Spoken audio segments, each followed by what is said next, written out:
from the land of the five rivers.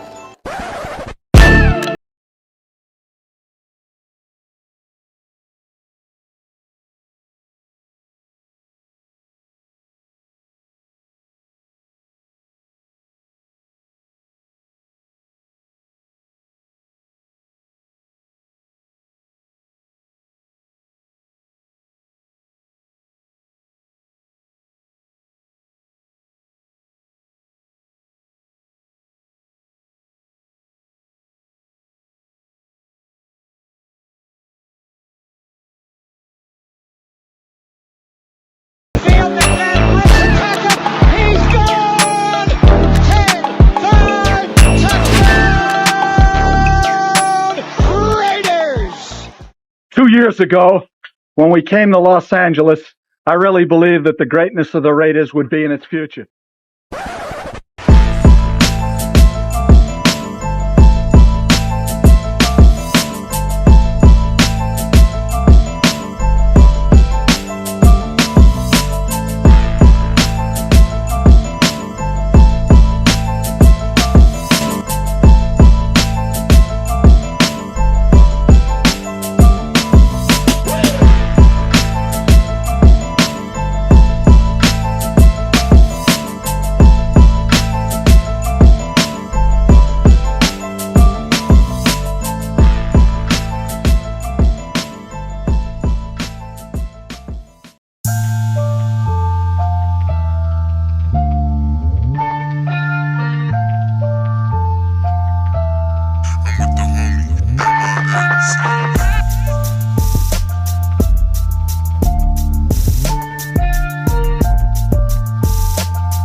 What's good? What's good? We live.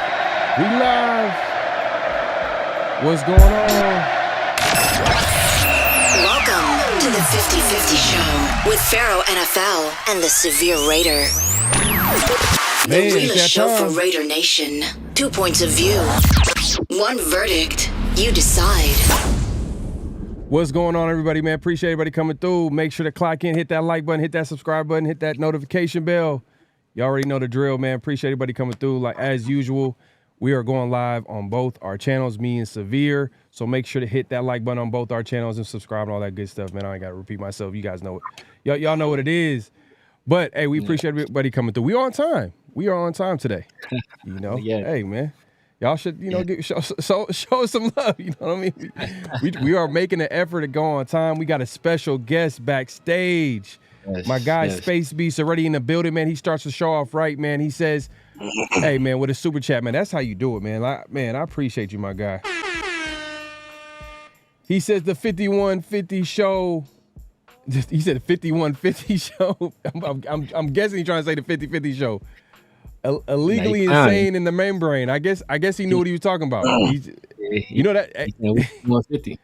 Yeah, there you go. And that's a dope podcast, by the way, if anybody knows, man. Like, if y'all know, man, 5150, man. But we got one of the best mods in the building right now, Daniel Kim. Appreciate you, my guy. Hey, he's starting off right, man. We got to give him the Raiders salute. Hey, but you know what, though? Like, let's actually give him the AP salute, because we finally heard from AP the other day. Man. We kept AP locked up until after the draft. It was like, bro, you ain't saying nothing until we make these picks. Man, I don't know. Maybe he had to get his acting. I don't know if he was. We'll save that. We'll save that later in the show, man. We don't want to keep our guests waiting any longer, man. One of the young up and coming Raider content creators out there, man. I'm not gonna waste any time. My guy, Raider Rundown in the building, man. What's good? What's the deal, man? What's happening, man? Glad y'all got me here on the show, man. Been checking on what y'all been having going on for a long time, man. Y'all got some great shit going on, so I'm glad to join, man, for sure. Man, appreciate you coming through, man. Hey, look, this is we like to show love to everybody on the Raider as much as we can. We trying to get some people on the show, you know what I mean? And Raider Rundown, you're one of the people that we want to get on, so we appreciate you coming through. But man, how's everything going on your end, man? How's everything going with you? Man, can't complain. It was just Mother's Day yesterday, man. So happy belated Mother's Day to everybody, and they moms out there. My mom's back in Cali, so at the end of the day, had to send her love. But at the end of the day, just chill, man. Doing good so far. We got some interviews on the way. Chilling with my brothers. Shout out to TRS, man, if they come through as well. And just happy to be here, man, spreading that Raider knowledge at the same time, man, chilling with the bros. Yeah, man. Hey, the other day I seen that Dylan Lobby interview that you had, undrafted free agent, man. Y'all need to check that out. My guy Raider Rundown had an exclusive interview with the rookie running back Dylan Lobby, a future probably third. Is he going to be the third down running back role? Is he going to have that? And we'll get into that. We'll be talking about that. But that was a great interview. Make sure to check it out. On. Was the Sick Podcast with the Las Vegas? Podcast? Yeah, it's the Sick Podcast, and then just look up Raiders. The Sick Podcast, Raiders. You'll find it right there, man. Yes, but then for that Raider Rundown, that exclusive content, you want to make sure to get on that YouTube and type in Raider Rundown. You'll find them on there as well, and make sure to like and subscribe, all that good stuff, man. Y'all know how to do it, man. But yeah, man. Man. So let's get into it, man. Let's talk about what's happening recently with the Raiders. We like to just get into the latest and greatest with the Raiders. And the latest and greatest is the rookie mini camp happened a couple of days ago. And we finally heard from, Telesco. I mean, we've been hearing from Telesco, but he's kind of giving us the politically correct answers. Y'all know what it is. But we heard from AP finally. We didn't hear from AP during the draft. All we did was see him with his weird body language in the draft. I don't know. Hey, me and Severe was clowning that, like, man, why he look kind of mad? Why he don't look too excited? There was a moment in time in the third round, second round, where he just walked out. It just looked like he didn't want to give nobody dap or whatever. It was just kind of weird, But I get that. Yeah. But let's just start before we hit the rookie minicamp. I want to hear from you, man. I want to actually hear your thoughts, man. What do you think of the offseason so far, all the way up into the draft? If I'm grading the entire offseason, I'm giving it an A. You know what I mean? Solid A. You feel the needs that you need to fill. We've been screaming for a D tackle for I don't know how long, bro. I feel like for my whole entire existence on earth, like being just a Raiders fan, like I've just been like, bro, we need a D tackle. We need a D tackle. Like every year it's the same thing. So it's like, okay, finally you get that. You know what I mean? Now, you can't say from the quarterback standpoint you don't fulfill it, but in a lot of people's eyes, you know what I mean? It's like we didn't really need to go out of our way to secure one. You know what I mean? It's like now you look at the roster being built now in totality, it looks better. You know what I mean? Just all around more depth, right? In areas that we had no depth to speak of whatsoever. You know what I mean? Now it looks like young promising stars in areas that can now look like can grow with the team for years and years to come. So I say, like, as far as now putting the roster in place, you know what I mean? Everything is there. It's an A, bro, to me. Yeah.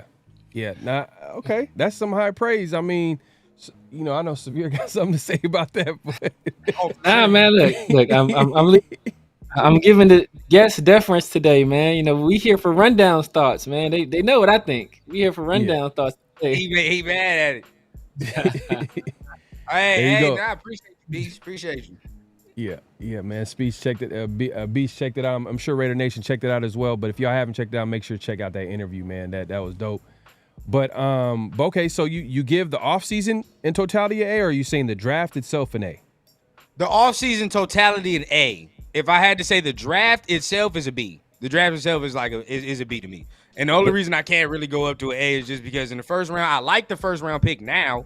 You feel what I'm saying? But it's still not a need. So at the end of the day, I can't really fully go up to like, oh yeah, that's an A for me. But the rest of it was cool. And I feel like we kind of like fizzled out in the middle rounds, if you want to say, like from Glaze on to, you know what I mean, on to really Lauby or Eichenberg. That's where I was like, you know what I mean? DeCamerion Richardson was okay to me.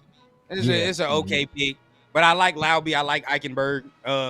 You know what I mean? I actually like the 7th round corner more than the 4th round, to be honest. But Same you here, know, bro. that's where I'm at right there. But I feel like it's a B overall as far as the draft.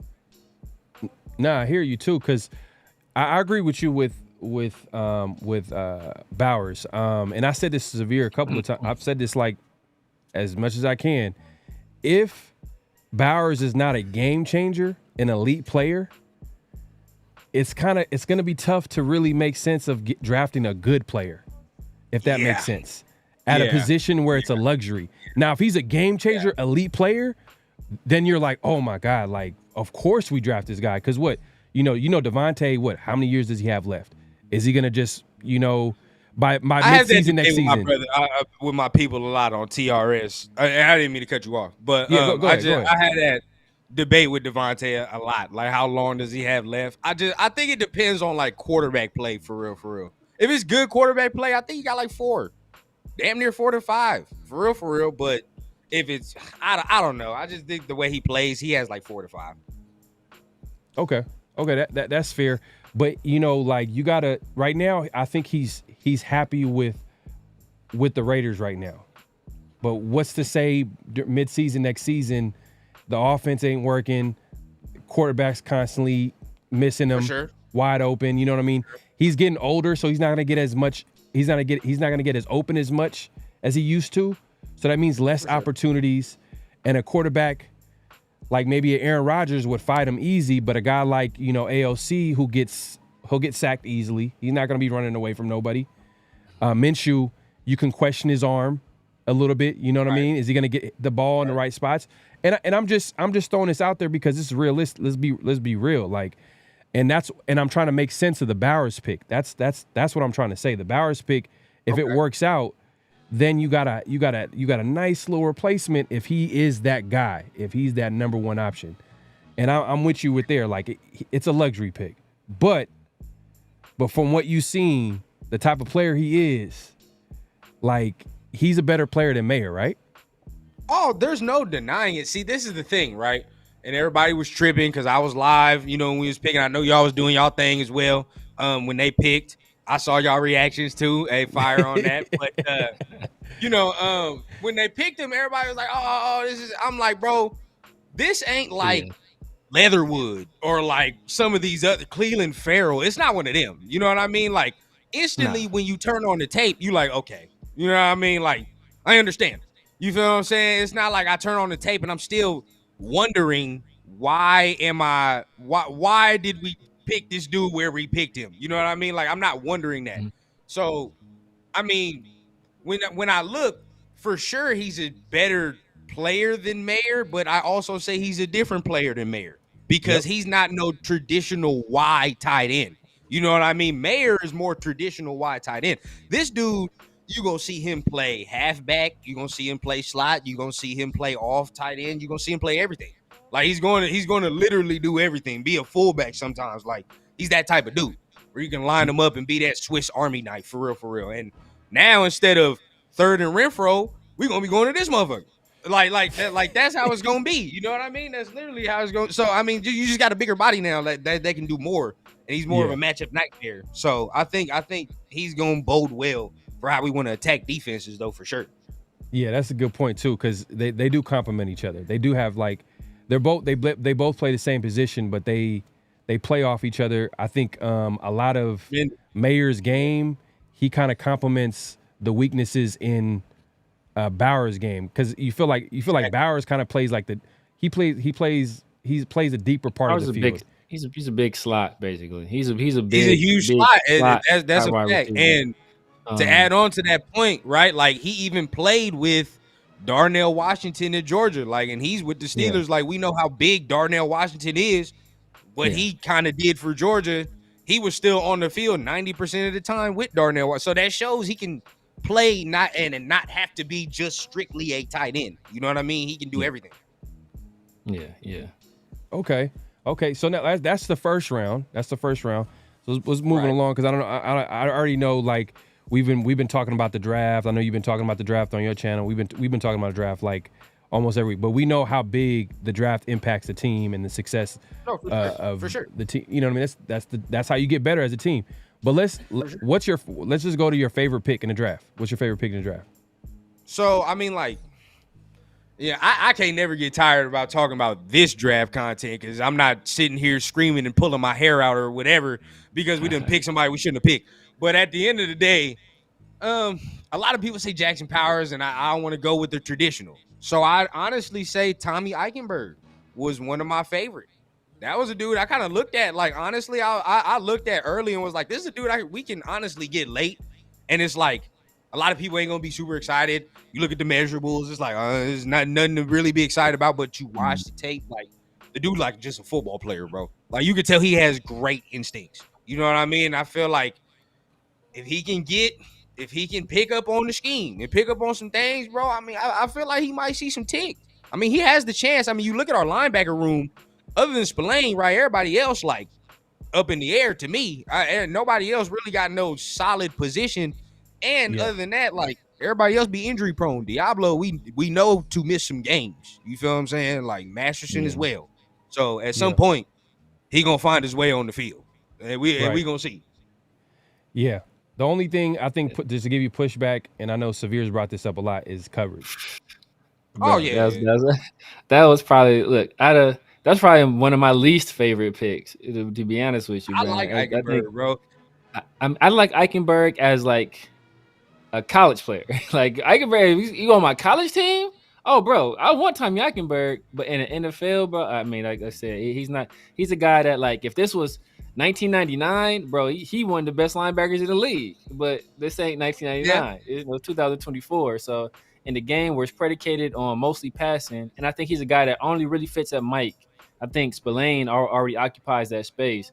So, we kind of need either a Will, which we or Sam, we just hope Diablo will be that guy, a Will linebacker as well. Most of the time we're going to be a nickel anyway. And, Eichenberg is a guy that you really can't put on the field. He's a 2-down linebacker that plays the position that our best linebacker already plays. So in my opinion, that was kind of he's a guy that's going to be depth, probably play on teams for sure. He's going to be a guy that's going to be, I think on teams, he's going to be great. Like, if that's what you're drafting him for, a special team player, but I'm not drafting a guy in the 5th round to be basically a backup middle linebacker and a special teams player. I want a guy that's going to ideally make an impact. So, I mean, that's why I wasn't really feeling that pick. I mean, most of the middle round picks, I wasn't feeling. Lobby's my second favorite pick. I like Eichenberg for the simple fact of I think he's going to immediately help us in the run game, though, because I think honestly we a little light when it comes to other than Spillane. I'm not gonna lie to y'all, like, I don't really like our linebacker room. I'm gonna be like 100%. I don't like none of our linebackers other than Spillane. You know what I'm saying? So that's why I say it's pretty much up in the air, and I pretty much feel like, other than Spillane, we didn't play with a lot of physicality at that position either. Like, you feel what I'm saying? Like, I feel like there were some times during the season last year where it's like we could have played a little more physical at that position against the run, especially later in the year where teams was running track meets on us later in the year, sort of, kind of. So it's like, I just feel like he'll find a way on the field to help immediately in the run game. But I feel you on the coverage thing. But I felt the same way about Spillane before he came here, and all of a sudden I don't really feel that way. So I don't know what they did when he got in there. I don't know what AP did to Spillane, but hopefully it can rub off. That's all I'm hoping. But see, that's what I was telling people last year. But when we picked up Spillane, I was probably one of the few people on YouTube saying, "Yo, bro, this is a hell of a pickup." I was like a guy. Spillane never left the field. He was a 3-down linebacker for a team. His linebacker coach at that time was Brian Flores, and his head coach was Mike Tomlin. I'm like, you telling me we get a guy that basically puts Miles Jack and Devin Bush off the field for Brian Flores and for Mike Tomlin, he playing over both of these dudes. I'm like, bro, if he's doing that over there, he's a dog. And then I watched him play. I'm like, oh, bro, this dude is a dog. He gonna be a dog for us. And I was saying that last year, and people was like, "Oh, Spillane, you was Robert," you know. I was like, "Bro, watch, this dude gonna be a dog for us." And then that's what he ended up doing. I don't feel the same way about Eichenberg. You know, I saw him play at Ohio State. Coming forward, he's a heck of a player. But you put that boy in space, he's and we got some tight ends in our division. We got Travis Kelce, we got that boy in Denver from UCLA. I forget my guy's name, but watch, that dude's gonna be a dog too. So you know, he's gonna like they're gonna put that boy in the blender, man. So he, like I said, he's a 2-down linebacker at best right now, and you know, he's gonna probably make an impact on teams. Oh, but that being said, though, Farrah, go ahead, because I'm about to. No, I was just gonna say though, like the type of defense that the Raiders run. Do you think that's gonna be a huge position for the players that we have? What I was gonna say. That's it, and you took the words right out of my mouth, because I'm like, really, I think they gonna use safeties for more of like what my man Severe was talking about as far as the tight ends. It's gonna be the safeties. That's why they got so many damn safeties. Really, like if you look at the safety room, it's kind of crowded. And I already done said, like, one of them dudes, either Merrick, Epps, they not coming back. And salute my guy Chris, always in the building, man. That's good, man. Appreciate you coming through. Yeah. Epps or Merrick not coming back, but somebody, like, I feel like they're going to use safeties a lot, too, to come into the box, especially the type of safeties they have. They have dudes that's going to come into the box. So I think maybe they'll kind of limit his role if he comes in and says, all right, bro, you playing in this space. You know what I mean? You in this box here, you in this bubble, bro. Like, let's operate. And that's really where he operates well. And I feel like he can play zone within that space and structure. You know what I mean? I feel like he can do that. So, I mean, we'll see. Nah, I mean, I completely agree. My point, but that's even more my point. Like, if we not going to use him, he can't cover. He's a 2-down linebacker. We got, you know, Isaiah Palomino to kind of play a simple. It's gonna play big nickel. We got Trey Taylor, who is a guy that can play big nickel. We seen it's not Mike Epps. We seen Epps, Marcus Epps, you know, come down in the box. We seen Merrick. He can come down in the box on occasions. We still haven't seen what Chris Smith can do. Like, we got all these guys that can play that, you know, in these 3 safety lineups, and we don't really need another linebacker. Then why waste a 5th round pick on a linebacker? Like, you feel what I'm saying? And like, in my opinion, is like, you have a finite amount of resources to improve your team. Why go after a guy that you're not really going to be using? You know, those resources could be spent elsewhere. We still got, you know, Masterson, you know, who I think can fill a backup linebacker role. We still haven't seen what Amari Burney can do. We got Darian Butler out of ASU. We still haven't seen really what he can do. So I think we got other younger guys, and I think Isaiah Palomino is a guy we brought back to play the very role that we kind of need to play as that kind of coverage, you know, linebacker safety hybrid role. So, like I said, I mean, I think it was kind of a wasted pick, but Right. I don't want to spend all this time on Tommy Eichenberg, man. No, it's all good, and I'll just leave it at this, man. You know what? We have a former linebacker head coach, and I think he did a pretty solid job at coaching that position, especially given the fact that you've seen Robert Spillane have a career year with the Raiders. And I know, Severe, you said numerous times that you were high on him. You called him out. That was one of the Raiders' best pickup before he even stepped foot on the football field, but he still had his best year with the Raiders, and he did it under Coach AP. And now, moving forward, you know, AP is able to get a linebacker that he could possibly figure out, especially Patrick Graham. And then we talked about the defense and obviously, you know, using different players to maybe fill roles. But that being said, that's the draft. We can talk about that all day, every day. Let's move along. Rookie minicamp was a couple days ago.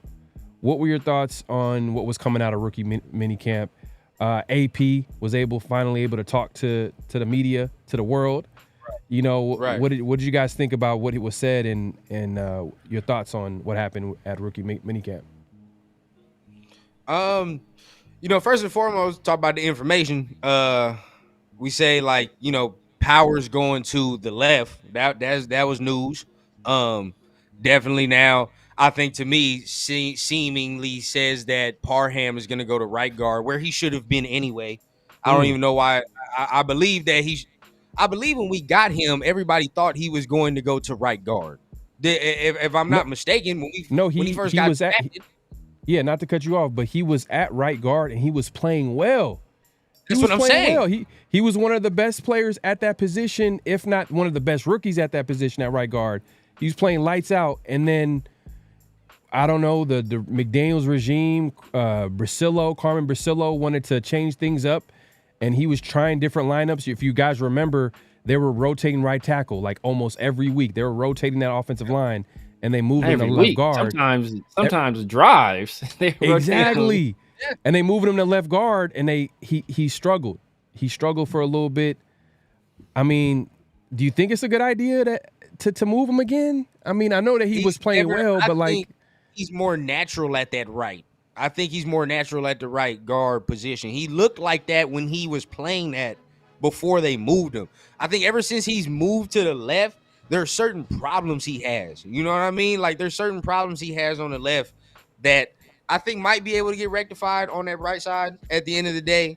But yeah, I think it's a better option. I think it's a better option. Either that or they're saying that he's on notice. It's one of the two, because there's no reason. I thought the whole time they was gonna slop Powers to the right. You know what I mean? But now you got white hair now. I mean, now you got competition at the guard spot. So either he's on notice or he's going to the right side. That's what it says to me. Space Beast, appreciate the super chat. He says, we seen Amari Burney on Powers highlight reel. Facts. Yeah, but Facts. Yeah, he's on there a lot. Quite a ton, actually.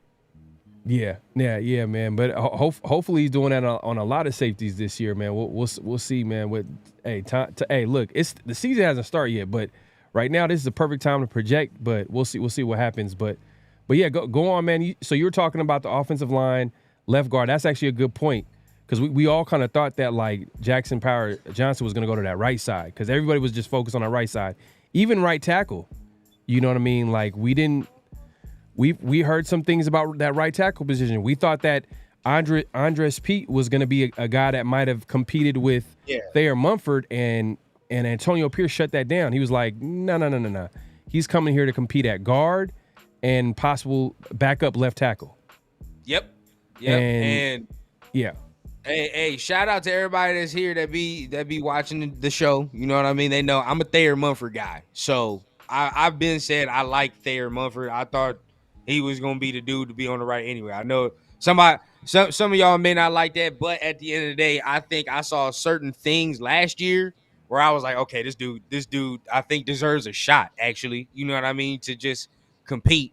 So him being on the right don't really surprise me, but Pete, I thought at least was going to compete for the right, you know what I mean? But just to flat out him say left. Like, that's it. Flat out left. That was very surprising. So it looks like it's just down to, Glaze and Thayer on that right side over there. Yes, sir. And now, okay, so we got that offensive line kind of figured out. I think AP was doing his best to hype up Thayer Mumford. He's putting in a lot of work. He's been hearing all the talk about him. Is he a right tackle? I don't know. We should replace him. But I'm not gonna lie. I'm still kind of we're bringing in an offensive line coach that runs a zone blocking system, and you got a Thayer Mumford who probably better fits a power blocking scheme. Right. Does that necessarily mean that they're gonna run zone blocking exclusively? Maybe. Are they gonna like possibly look at the offensive line they have and try to mix it up a little bit? Because we don't have that guy on the roster just yet. We don't know. But yeah, what else did you get out of the mini camp? I know offensive line. We found out Thayer Mumford's going to be that guy it's basically his job to lose.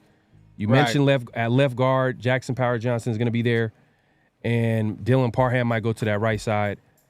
But what else did you get out of the rookie mini camp? I know it's just a mini camp, but sometimes you can read a little bit of tea leaves. First time we hearing the installments, you know what I mean? So it's like the first time we really hearing, like, I guess the thoughts on what he really want.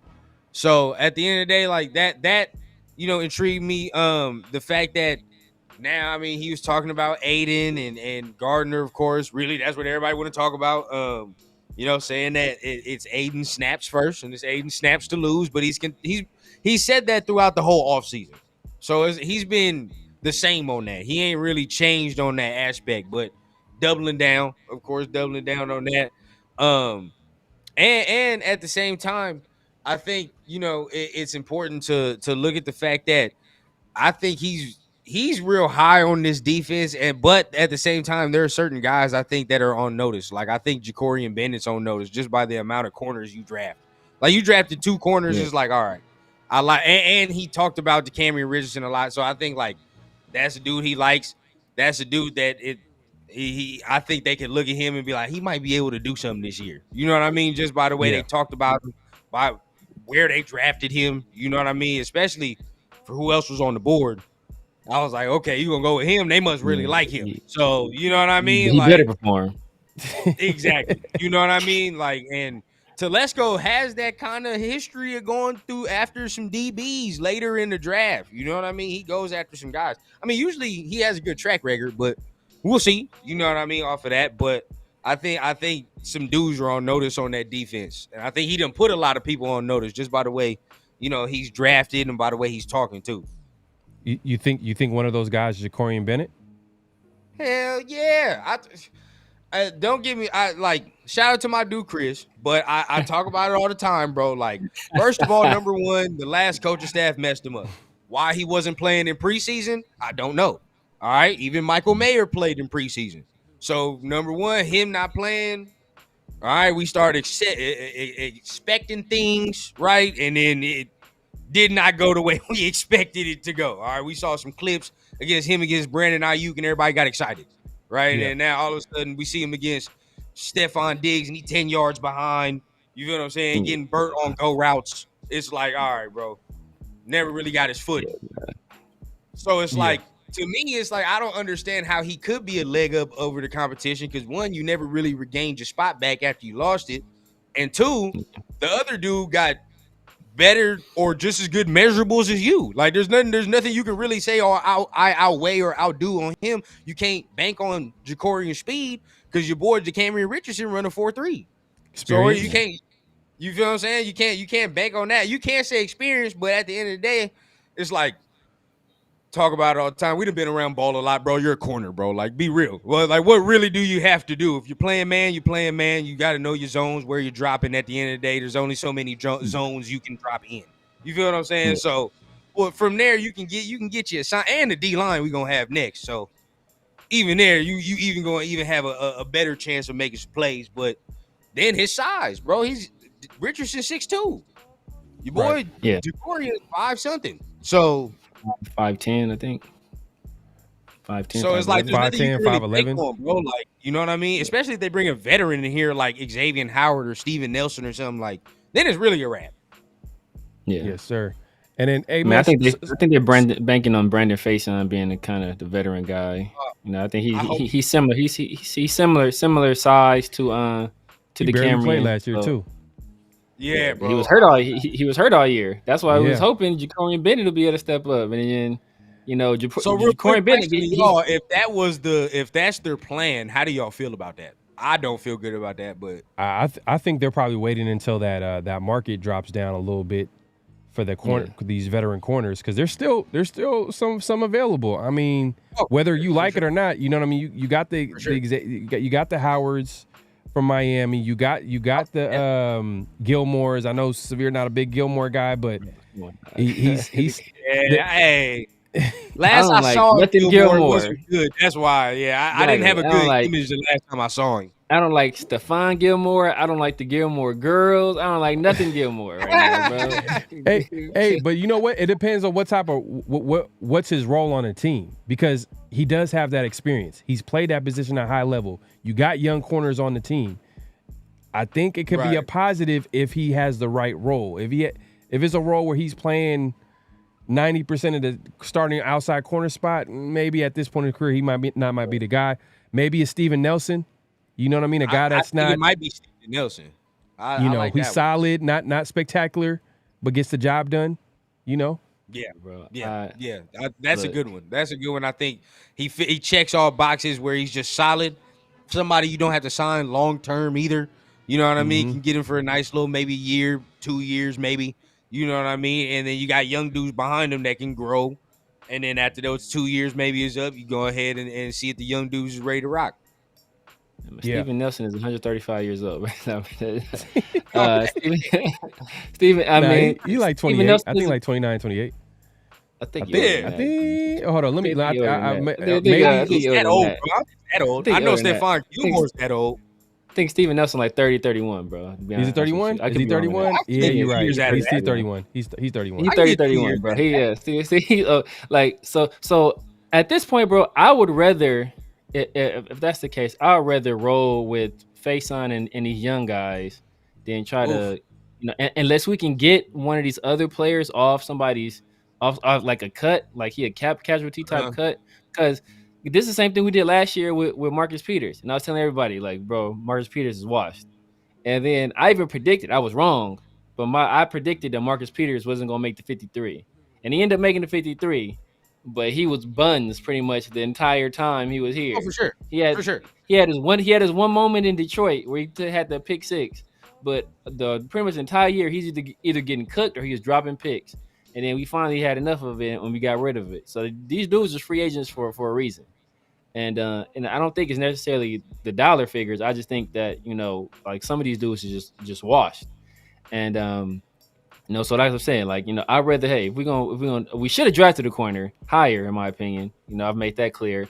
But if not, hey, just roll with who we have on the roster. If it's gonna be Jacorian in year 2, roll with Jacorian. If it's gonna be Brandon Faison, if DeCamerion Richardson, Lord help me, if he's the guy, roll with DeCamerion Richardson. But let's just keep this thing in house. So are you mad that the coin didn't flip a certain way?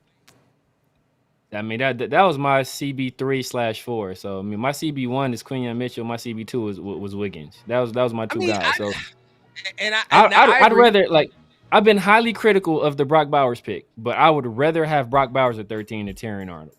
I agree with that 100%. But I wasn't even really a corner dude at 13 regardless. You feel what I'm saying? Like, I didn't really want a corner at 13 regardless. I mean, and then Quinyon didn't even get picked till 22 or something like that. So then it was like, yeah. Regardless, we could have waited. We could have even traded back and got that. Like a lot of us said to do. So at the end of the day, it's like that would have been a dream.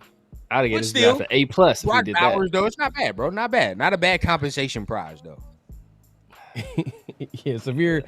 He not gonna let it go until he sees it on the field, man. He not gonna let it go. He got to do something. I understand. He not gonna let it go. But hey, salute to my guy, Raiders Smoke. He says, "Hey, what's up to the guys? Salute to y'all, man. Appreciate you coming through. Always showing love." Raiders Smoke 89, my guy. But yeah, the chat is going crazy, man. But yeah, man, like, we don't want to keep you too long, man. Raider rundown, Hey, man. man. I'm feeling, bro. Can't ever keep you too long with the Raiders talk. Oh, hey, man, appreciate it. All right, so we got the rookie mini camp out the way. Obviously, there's some things you could read into it because there's a lot of there's a lot of generic things that can come out of there. This guy looks amazing. We're looking forward to him putting on the helmet. All the generic type of stuff. Mm-hmm. But is there anything else that you could say that we can read into other than offensive line and obviously that corner position? Or what is there anything else, or is there something that you're kind of like focused on right now? So really, I like the rookies. Yeah, I'm focused on the rookies, but like I feel like what we already need for at least like the core, it's already like in house. You know what I mean? Like I feel like these guys that we just brought in are going to add to it, but I feel like I'm more focused on what's in house right now, because really what's in house is what's really going to determine if this is going to be a good football team or not. You know what I mean? Like the rookies we've brought in, that now we would have drafted like a dude like Penix or all that other stuff. Well, now we on a different type of timing. But it seems like now they trust more of who they have in certain positions. You know what I mean? So it's like I'm ready to see them take the field. And you know what I mean? Even by the way that AP's talking, because you just said it right now. Oh, everybody looks good in shorts and shirts. We just waiting on pads. By the way, AP talking, he's taking it real slow. You know what I mean? He was giving that player speak at the podium. You know what I mean? We had day one learning. So it's like, yeah, it is what it is, bro. Yeah, so but we've always heard in the past. There's always that one guy that like kills it. I'm talking about like And sometimes it holds true. From preseason to the regular season, it holds true. One guy that was an example, if you guys remember this guy, Denarius Moore. Dude was making amazing catches in minicamp. He was killing in training camp. And then he actually, it's translated to the football field. Did he have a long career? Man. You know, that's something to argue. But it translated. But then there was this other guy. There's this other guy who was killing in training camp. Like, he was a talk of all training camp. Killing, right? Man, he was killing. What was that? Oh, Jacorian Bennett. And what did he do during the season? Not a damn thing. Not a damn thing. So I don't care what you're doing in training camp, bro. You can't buy into the talk, bro. That's what I'm saying, bro. You see clips, then they post clips of somebody covering Brandon Ayuk, and now we oh my God, and now you get to the first game, bro, and it's not like that. Yeah. But when do you really start believing the hype though? When do you start believing the hype? Is it training camp? You start believing the hype? Gotta be is it first game of the season? Is it second game, third? Like, when do you start believing? No, you gotta, because the name, for me personally, like, it's consistency. You know what I'm saying? Like, you gotta be consistent. That's the only way that we know that you will be a good player. Even with Max, you feel what I'm saying? Like, consistency. You know what I mean? Even that second year, because the second year for Max was rough, but he was still kind of consistent in certain areas. The effort was always consistent. So it's like, I know, like, I'm not really gonna worry about that. It's gonna happen when it happens. So, like, for me, it's like, I need to see at least until like game 4. Game 4, where I'm like, all right, bro, you didn't put solid work. I done seen whatever in training camp. Game 1 might be rough. Game 1 might be good. Okay, let's go off of what happens after that. All right, cool. Let's see what happens after that. Like, I want to see you stack it. So I think game 4 for me. Hey, real quick, Elizabeth McMullen has a question for y'all. What is your guys' favorite NFL team, man? Hey, I think it's the LA Avengers. Avengers. My guy. Appreciate it though. She really wants to know though. She wants to know, what's your guys' favorite NFL. I don't think, you know what I mean. She wants to know what the favorite team. Everybody in the chat, man, y'all know what time it is, man. You know we got to give her one of the Raiders, man. Yeah, we got to give her. You know, hey, look, we'll just give her a clue. We'll just give her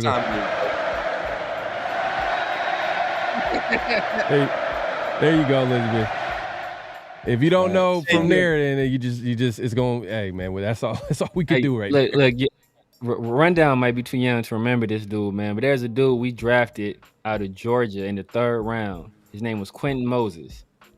Yeah, you probably don't remember it. Quentin Moses was a guy. We cut him after 1 year. Weapon? Didn't we cut him like after 1 year or something like that? Or he didn't make it past the first roster cut, bro. We drafted him in the 3rd round. First off, like the year prior, he was projected like top 10 pick, and he went back to school. Then we drafted him in the 3rd round, almost like an Arden Key type situation. We drafted him in the 3rd round, and then like through rookie minicamp, through OTAs, like he was killing everybody. Like they was like, bro, we cannot block this dude. Like people were saying, like he's unblockable. We can't stop him no matter what we do. And then he went to training camp, put them pads on, and they locked that boy up. And he didn't make it past roster cuts after that. So, but Rundown is old enough to remember the receiver that we tried to turn into a running back. Remember John Gruden drafted him in Mayak, or was it Mayak or McKenzie? I don't know, but we'll just say John Gruden. It was Mayak. It was Mayak. Yeah, Lynn Bowden Jr. Lynn Bowden. Yeah. Lynn Bowden. Yeah, that was terrible. I see, and this is the next thing, right? This is why I know we're finally drafting better, and I don't know where you guys are at in this stance, but I've said this, and it can be controversial if you want it to be, but we kind of got to thank McDaniels and Ziegler on the devil's advocate front, because for as terrible as McDaniels was at coaching, he at least got us out of the hole that we were in, money and depth wise, right? Like money and depth wise, it was garbage. They at least gave it some standing ground. Like, so now it's like we're drafting players where I'm like, we're not trying to change their positions no more. You feel what I'm saying? They actually can play multiple positions. We're not sitting here wishing and praying that they can and transform into something else. Yeah. Yeah. And salute to my guy MHP 1999. He says Bay Area Raider here, man. Hey, look, man. I got to shout him out because, man, it's tough out here in the Bay, man, seeing all this Niner stuff all around the Niners, man.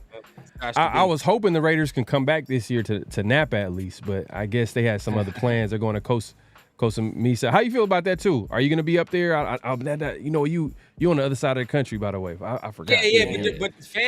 But the fam is back in Cali. You know what I mean? We got Southern Cali roots. Pops was going to the LA Raider games when Bo Jackson and all them was there. Oh, okay. Going with Mom. So we rooted in they going back to the roots. That's how I'm looking at it. You feel what I'm saying? We going back. Yeah. And that's AP roots at the end of the day. SoCal. You feel what I'm saying? So we got to go there. I feel like they'll touch down in Napa in the future, but I feel like the Bay kind of rough right now. That's what all my Bay people is telling me. It's rough. That's a whole different conversation for another day. But yeah, man, you ain't lying about that. But SoCal Sal says to the panel, he says, would you trade for? I guess he's talking about Marshawn Lattimore from the Saints cornerback, and what would it take? It's a question for the panel. I'm gonna shoot it to you, Rundown. I would, and I think what it would take, though, I'm not trying to give up honestly, second. I wouldn't want to give up no first. I'd probably give up a second. Oh, I'd probably give up a second or a third. Even with the injuries? Maybe a third. I give up a third. Okay. Yeah, man. I give up a third. I wouldn't go second. Yeah, I give up a third. That's a second's a little high, so probably nothing above no third, and then try to get him like that. Okay. Especially with the Raiders' third round picks the last couple of years, that's what I'm saying. They're okay with taking risks. We got Glaze with the third round. You feel what I'm saying? So if we would have traded that for Marshawn Lattimore, I would have been straight with that. I'm not gonna lie. And who did we get the year before? We got Byron Young, and Trey Tucker. Yeah. I'm cool with Trey though. I'm straight with Trey. Okay. I like Trey Tucker. I like Trey Tucker. Yeah, man. We didn't get into this conversation. I know. Look, Spirit don't like it, but I like it, bro. Just to be on topic though, Severe man, what would it take for you? What would it take to get Lattimore? What would you throw in the trade? What would I throw in the trade? Because he's a good corner. When healthy, when he's on the field, he's a good corner. And that what's the name of that third quarterback that nobody knows the name of? Maybe him. Maybe him. You talking about Anthony Brown? Yeah, Anthony Brown. I trade Anthony Brown and Sincere McCormick for Marshawn. All right, so maybe so a fifth, bro. The fifth, I'll trade a fifth. That's the highest I'm trading for him because he's expensive and he's injury prone, and so I'm trading the fifth for him. And hold on, you know what? Since we're talking about it, let's see how old is Lattimore. Let's see how old Marshawn Lattimore is. Marshawn Lattimore been in the league for a minute. It seemed like. Yeah, no, that's over a third. So he's 27. He's 27. He's only 27.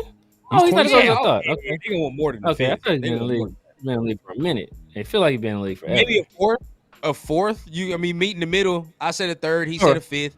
They probably want a fourth. I think what hurts him is the injuries. That's the reason why that's why they have him on the trade block because they're paying him, but he hasn't been healthy. So I'm thinking like they're trying to. Because the Saints always in Camp Hill. Because I heard this as well. What about Greg Newsome from the Browns? If they picked up his 5th year option, so I don't know. Would you think that they're? Yeah, they picked it up, so they might be interested in keeping him, but that just might be. I don't know. To try to work something out long term, maybe you pick it up. You know what I mean? Yeah, but yeah, man. I mean, I think the big thing with Newsome was, I think that his tackling was an issue. But he's played well with the Browns. I mean, his coverage was never a question, but it was just people question his physicality and his tackling ability. Is he an AP guy? Because what we've noticed with the Raiders since AP's been the head coach is that he wants his guy. Like a Raider, like when it comes to whether it's a player, it's a coach, whoever it is, it has to be a guy that fits in within that locker room, that culture. Right. So is Newsome like?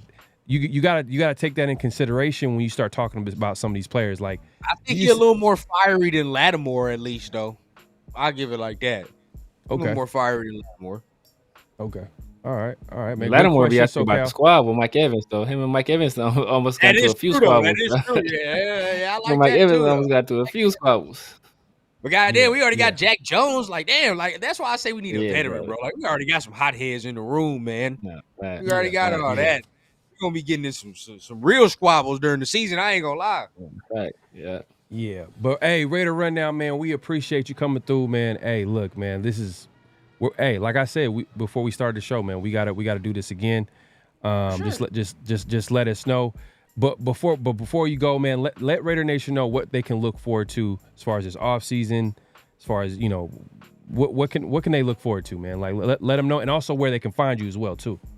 Oh, for sure. So definitely you can look forward to this week. We're gonna be doing a scheduled release live party right on Wednesday. Me and the rest of the TRS brothers, man. So shout out my guy Turf, shout out Leo, shout out my guy Protect the Shield, Chris, man. We're gonna be doing a live party for the scheduled release. Seeing when we're gonna be, going to some games, what games we going to. First and foremost, hey, you gonna catch rundown at that New Orleans game. I'm letting y'all know that off rip. So if anybody want to see me at that New Orleans game, I'm there, bro. Hey, man. Happy. I might have to meet you out there, man. You already know what's gonna be going down at that game. But at the end of the day, right, we're gonna be there. That's the Derek Carr game too. That's the Derek Carr game too. And you know what's gonna be funny? You know what's gonna be funny too? Is that when you go to road games, you don't know what to expect from the opposing fans and the environment or whatever. But I've heard good things with New Orleans. But I'll say this: the Saints fans don't really like Carr like that. Yeah, bro. So if it's Raider fans, if it's Raider fans and Saints fans, and Carr start messing up, Max Crosby smack him in the face, whatever, he sacks him, and Carr curls up like in a ball, and the rest is history. I think it's going to be like a united front when it comes to crowd. Like they're going to be all over Carr as far as like yelling all types of crazy stuff. Man, it's going to be crazy. I can't contain it. I feel happiness just thinking about that moment. Like I can't even contain my laughter, bro. Like that would be perfect.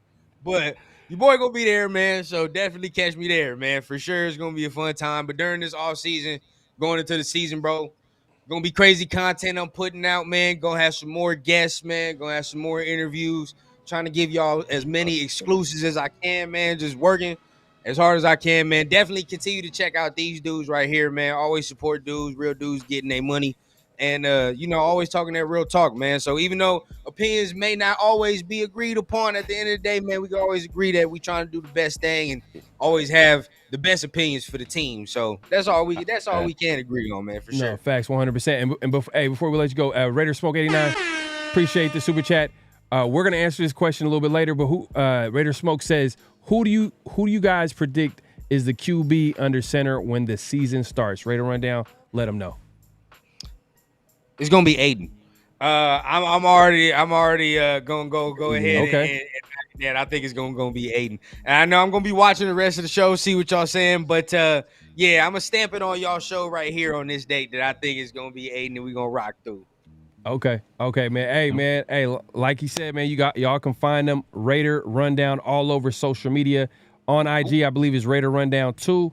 And then on YouTube, specifically YouTube, that's where you can find them, man. Hey, make sure to head over his channel, subscribe, hit the notification bell, like, all that good stuff. Raider Nation, if you are a Raider fan, and obviously you on YouTube, man, hey, just hit that subscribe button, man. Just hit that like button. It don't hurt, man. The guy knows his stuff. He does a good show on his channel, and we're gonna be collabing in the future as well. And make sure to check out his live show this week, the schedule release, which is gonna be happening on Wednesday.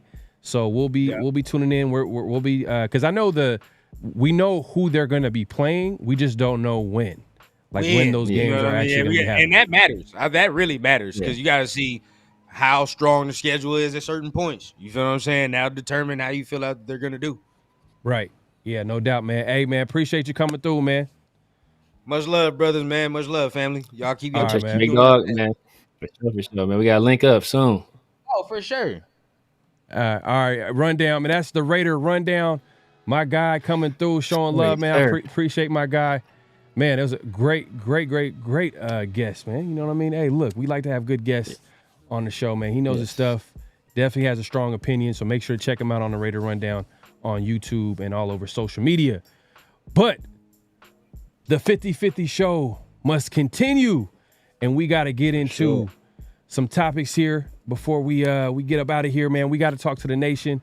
I know the chat is going crazy, and we're going to get into the chat a little bit, but I think, Severe, you wanted to let the people know about a certain signing that actually happened today. And we talked about this behind the scenes. I don't think we ever talked about it, in front of, I don't think we talked about it like on the show or anything like that. But we talked about like the quarterback position. And my guy, Raider Smoke 89, was talking about who should be the starting quarterback by week 1. But today there was a huge extension given out by the Detroit Lions to Jared Goff. Yes. And let the people know what the impact of that move could be.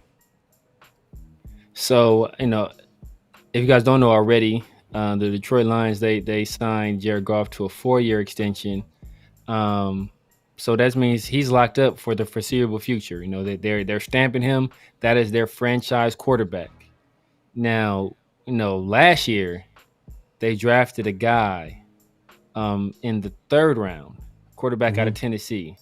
The guy that was the starter there before Joe Milton, guy by the name of Hendon Hooker. And what makes this interesting is that Hendon Hooker, he was a guy I want to say he was kind of an insurance policy, but also Hendon Hooker is a guy that was an older quarterback, right? Hendon Hooker is already 26 years old. He's about 5 months older than Aiden O'Connell. Wait. And, Hold on. Repeat that. Hold up. The Detroit Lions, you gotta let the people know this because they not paying attention here. The Detroit Lions just gave a huge 4-year, over $200+ million contract to Jared Goff. That's a huge investment. And they have a backup QB who coming into the NFL was how old? 25, 24? He's 25. He's 26 now. He's 26 years old. 26 years old now. He's not getting any younger. And this could be possible trade bait. Possibly. Coming out that draft, a lot of draft people had him as one of their top 4, 5, 6 QBs in the draft.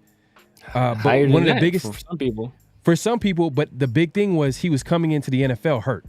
Like literally, he was hurt. Like he missed the entire year last year recovering from, I think was it an ACL injury or ACL injury. So if that's the case, and now he's 100% healthy, he's 26 years old, and you just gave a contract to Jared Goff. Yes. This could be possible trade bait. Yes. And for all those people that love the guy out of Florida State, whose name I can't think of right now, very similar situation, right? He's a guy that he's a little bit older, except Hendon Hooker. He's like he has a much better build for the position. But though he was a guy that was probably on track to possibly win the Heisman or be, in contention for a Heisman Trophy. And then, he got his season ended early due to injury. Coming out of Tennessee, a little bit of a gimmicky offense, but he was putting up some crazy numbers, insane numbers at that school, stomping on people. And I think that if the Raiders wanted to go out there and make a trade for a guy, maybe not necessarily developmental guy, but a guy that they can add into their competition right now. A guy that can right now, talent for talent, he will be the most talented quarterback on our roster. Now, would he necessarily be able to beat out Aiden O'Connell and Gardner Minshew? That remains to be seen. But I think that you add him into that competition, that's an infusion of talent, and that just raises the level of competition. And then hey, whoever comes out of this competition as the starter is going to be a guy that's going to be, ready for the season. Added bonus is that he worked under Ben Johnson, who we all know is a very good offensive coordinator. So he had a year in that system to work with that guy.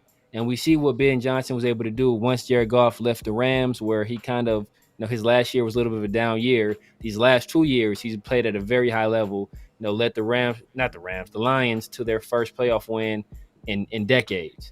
So I think if we add that guy to our competition, I think that can be a very, very good thing for our team. And if nothing else, it shouldn't cost us a lot, hopefully. And we just add more talent to that quarterback room. And I think you can. And since we didn't add a really guy in this draft, I think that's something we should definitely consider. Yeah, and does it happen? Probably not. We heard all the talk after this rookie mini camp.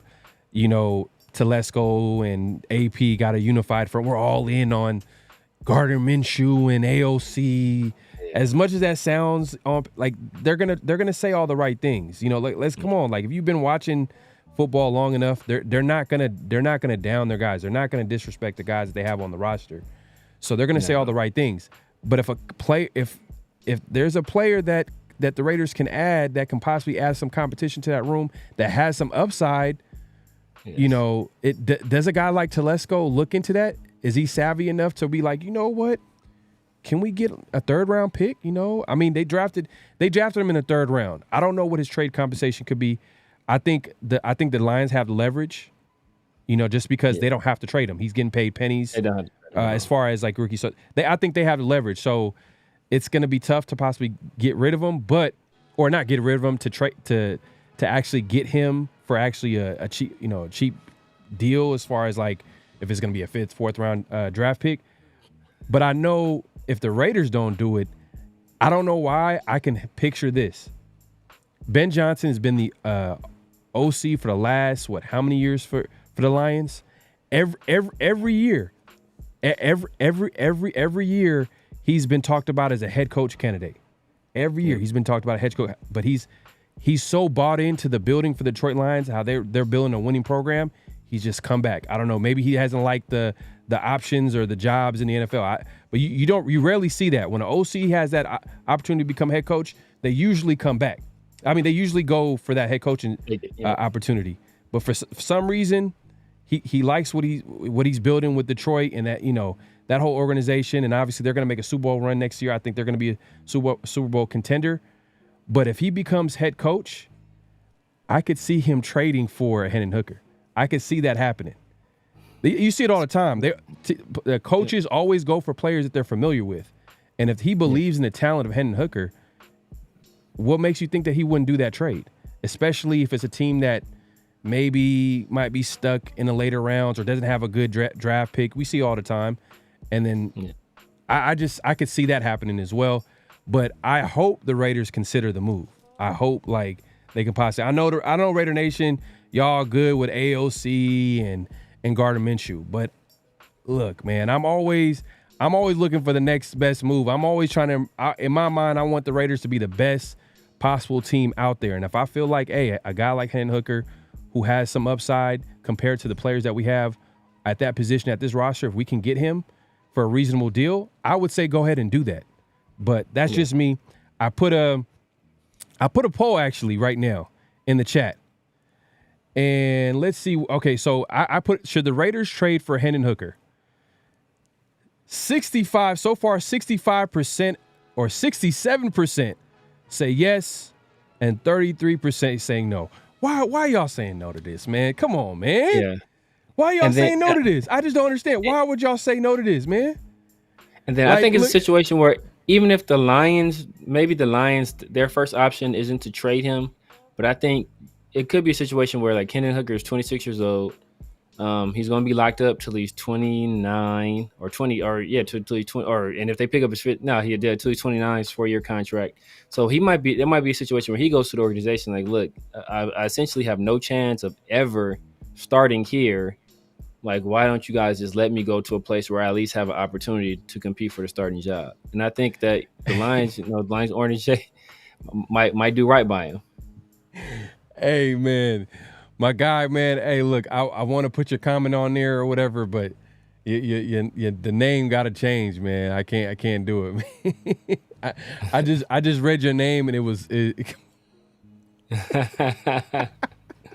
If y'all saw that, man, man. You're funny. You're a funny man. Then all right. Well, look, hey, Safe B Layer, my guy say, hey, man, hey, so nice of you to join us, man. Appreciate you coming through. Hey man, you still subscribe to us, man. I appreciate it. He says, "Hey dude, if you're going to do a poll, then be ready to see both from both sides." Okay, you gotta write that a little better. Say B Layer, come on, man. Otherwise, just preach your position. That's exactly what we're doing, and I'm gonna speak for myself as well as Severe, and you know, we're reading out what people are saying in the chat. Obviously, if I don't agree, I'm gonna let you know I don't agree, and then obviously you don't agree, you let me know you don't agree. So that's what we gonna do, man. That's what we gonna do. So I understand that, man. But anyways, back to the chat. So we got some people in the building. Looks okay. My guy Raider Smoke in the building, man. He knows how to show some support, man. My guy. Yeah, hey. He says, "Hell nah, I ain't cool with AOC and Minshew." He keeps it real. Look, hey, look, man, hey, look. Hey, I'm all for supporting the team and the players that we have. 100%. Look, if that's the players that we have on our team, yes, I'm supporting whoever the starting quarterback is, whoever's starting on a team for sure. But if we can upgrade that position, why not? Yeah. Or possibly add more competition. Add more competition, man. If that's the thing. If Aiden O'Connell or Gardner Minshew, if they're the person that's going to lead this organization to the playoffs or beyond next year, possibly, I don't think there's anything wrong with adding some competition. Because if they're better than whoever we can add, then you know it shouldn't be a problem with them beating those guys out. I just think that Hendon Hooker adds a level of talent, and he also adds a level of mobility that we don't really have with either of the guys on the roster. Also, you know, much more arm talent as well. So I think it's a situation where, you know, it's a win-win situation. You know, you either have a guy that's going to potentially start for you, or you have, you know, more depth at the position. I think either way you can't lose. But like I said, likely won't happen. But I think that it's something that I think the Raiders should look into. Okay, Sabular says, "Fair, I was saying that a poll invites different positions, then you're questioning someone not voting the way you like." Look, I'm of course I'm a question. I'm gonna be like, what are y'all thinking? But that's just me speaking out loud. Like I'm not gonna be overly critical about your opinion. But I'm gonna say that I disagree with it. That's what I'm trying to say. Like that's all I'm trying to say. I think you're looking into it too much, but if I misread your comment, my bad. But it sounds like you being a little bit overly critical. But you know, it is what it is. All good, man. But hey, man. So we got house junkies in the building. He says, "Salute Raider Nation, go Raiders, let's go." Hey, man, I got you, man. No. All right, so let's look at the final numbers. It's pretty close, man. I'm surprised. It's pretty close. And let's see the final numbers here. We got 57% say yes, 42% say no. Okay. Interesting. You know what I mean? Hey, Raider Nation, man. They are all in on AOC and Gardner Minshew. And you know what? From what it sounds like, AP and Telesco are all in. We'll see if they try to upgrade that position. We'll see if they try to add some talent if it comes available. You know, we'll see, man, because we know that like that quarterback position is it's an important position, man. And AP, he didn't sign a big time long term contract, so he knows that like he can only go as far as the quarterback that's on his team. As confident he is as coaching that defense up and the team. We'll see how it shakes out, man. But hold on 1 second, Severe. If you could hold down the chat real quick, my guy. Yes, sir. Let's see. I'm good. Look. So Vils 559. If you want to address this real quick, he says I'm good to see more on AOC. He played well in college and has some amazing intangibles. You want to speak to this real quick? Yeah, man. I mean, I'm all for intangibles, right? But there's only so far that intangibles will take you. Like every year we get these guys that were great in college, but their skill set doesn't necessarily translate fully to the NFL. I think that while AOC, he has the intangibles, he lacks some of the other aspects of the position that you need, right? I don't think he has great arm talent. He's not very mobile. He's not very accurate under pressure. So, you know, all that stuff adds up. So I think that could be an issue, especially when we're in one of the better divisions in all of football.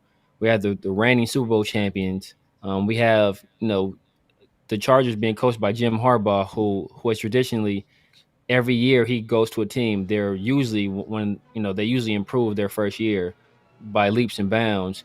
And then we have the Broncos, who we've been beating up on these past few years, but it's still they still have talent on that defense. With PS2, they have some pretty solid pass rushers up front as well. So I just think that AOC, I like him, and I commend him for what he did last year in tough circumstances, but we're talking about adding competition.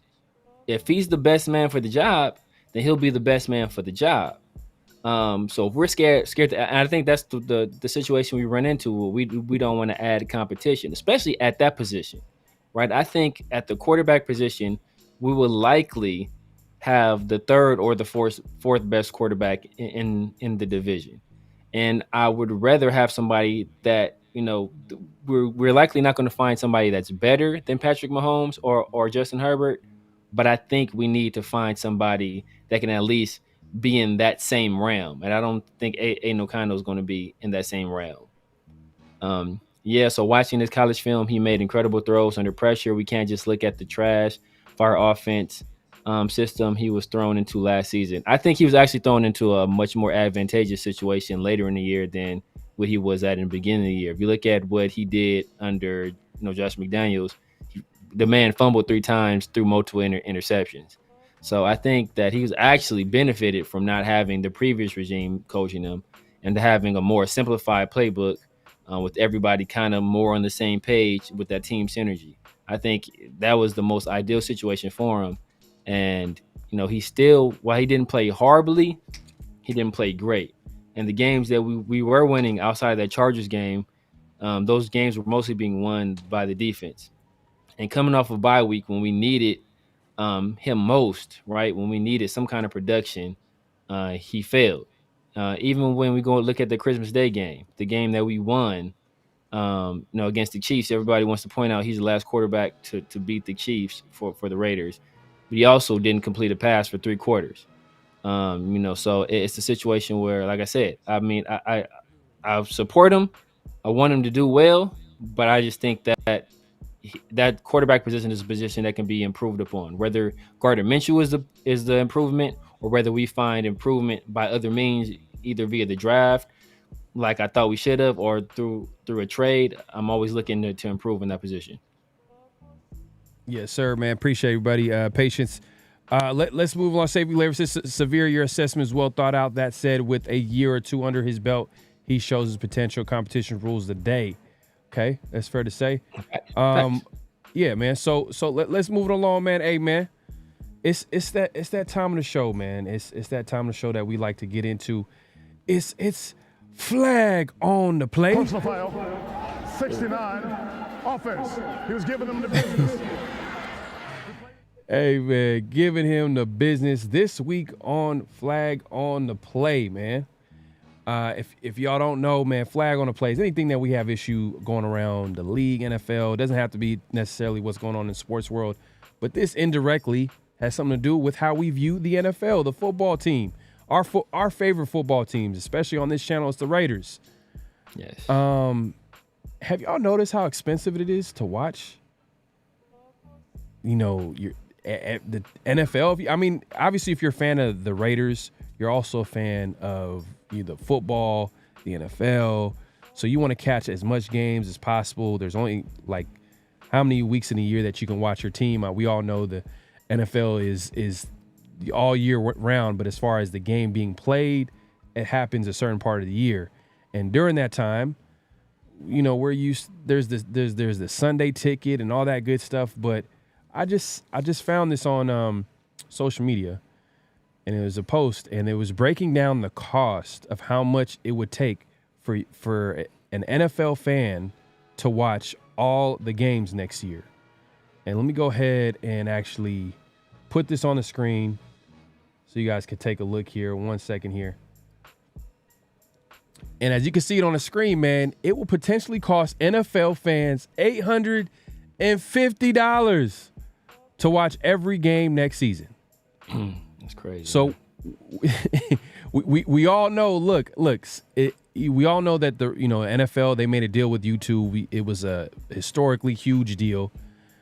But if you were to break it down, it's $72.99 for YouTube TV. As you can see in Prime Video, Peacock, ESPN Plus, Netflix. That's a total of $506, which doesn't include the $349 it would cost for Sunday ticket, which pretty much now is that total cost. You might as well just get season tickets at Allegiant Stadium. Yeah, just might as well. Just if you're gonna be paying that much, man. $855. That's not even enough for one ticket in the Allegiant Stadium. That is crazy. Am I tripping? Is this is crazy? It's never been this much. But I think this has been the goal for NFL is to make more money, and this is the way they're making more money. They're cutting deals with everybody they can cut deal with. YouTube TV, Prime Video, Peacock, ESPN Plus. After they left DirecTV, it's been open season. But I guess for NFL fans, man, to be honest with you, like there's ways where you can go around this, but I don't know if I don't want to get flagged. Who got Netflix for $6.99? That's the cheapest I done seen. My Netflix ain't $6.99. I gotta look into that. That's probably like the non-HD version, only one TV, one device. You know what I mean? But yeah, man, I thought this was crazy. This is definitely a flag on the play. Man, this is crazy, man. And not hopefully, it is what it is, man. You're gonna pay up, or you're just gonna find another way to watch this team, or watch the NFL, man. Because I know that they announced that there's gonna be at least two. There's been rumors about there's gonna be two NFL games on Christmas Day next year, and then that Saturday they're gonna have something, and it's probably gonna be on peak. It's crazy, man. Like back in the day, it was so simple. You know, it's just so simple. Sunday ticket, just get the Sunday ticket, and that's you want to watch your teams. That's how you do it. Now it's like you gotta get all these subscriptions, and man, it's crazy, man. But Space Beast, let me get back to it real quick. Take this off the screen. He says that's what got me. He said that's what got me $6.99 for Netflix. Yeah, I ain't never seen $6.99.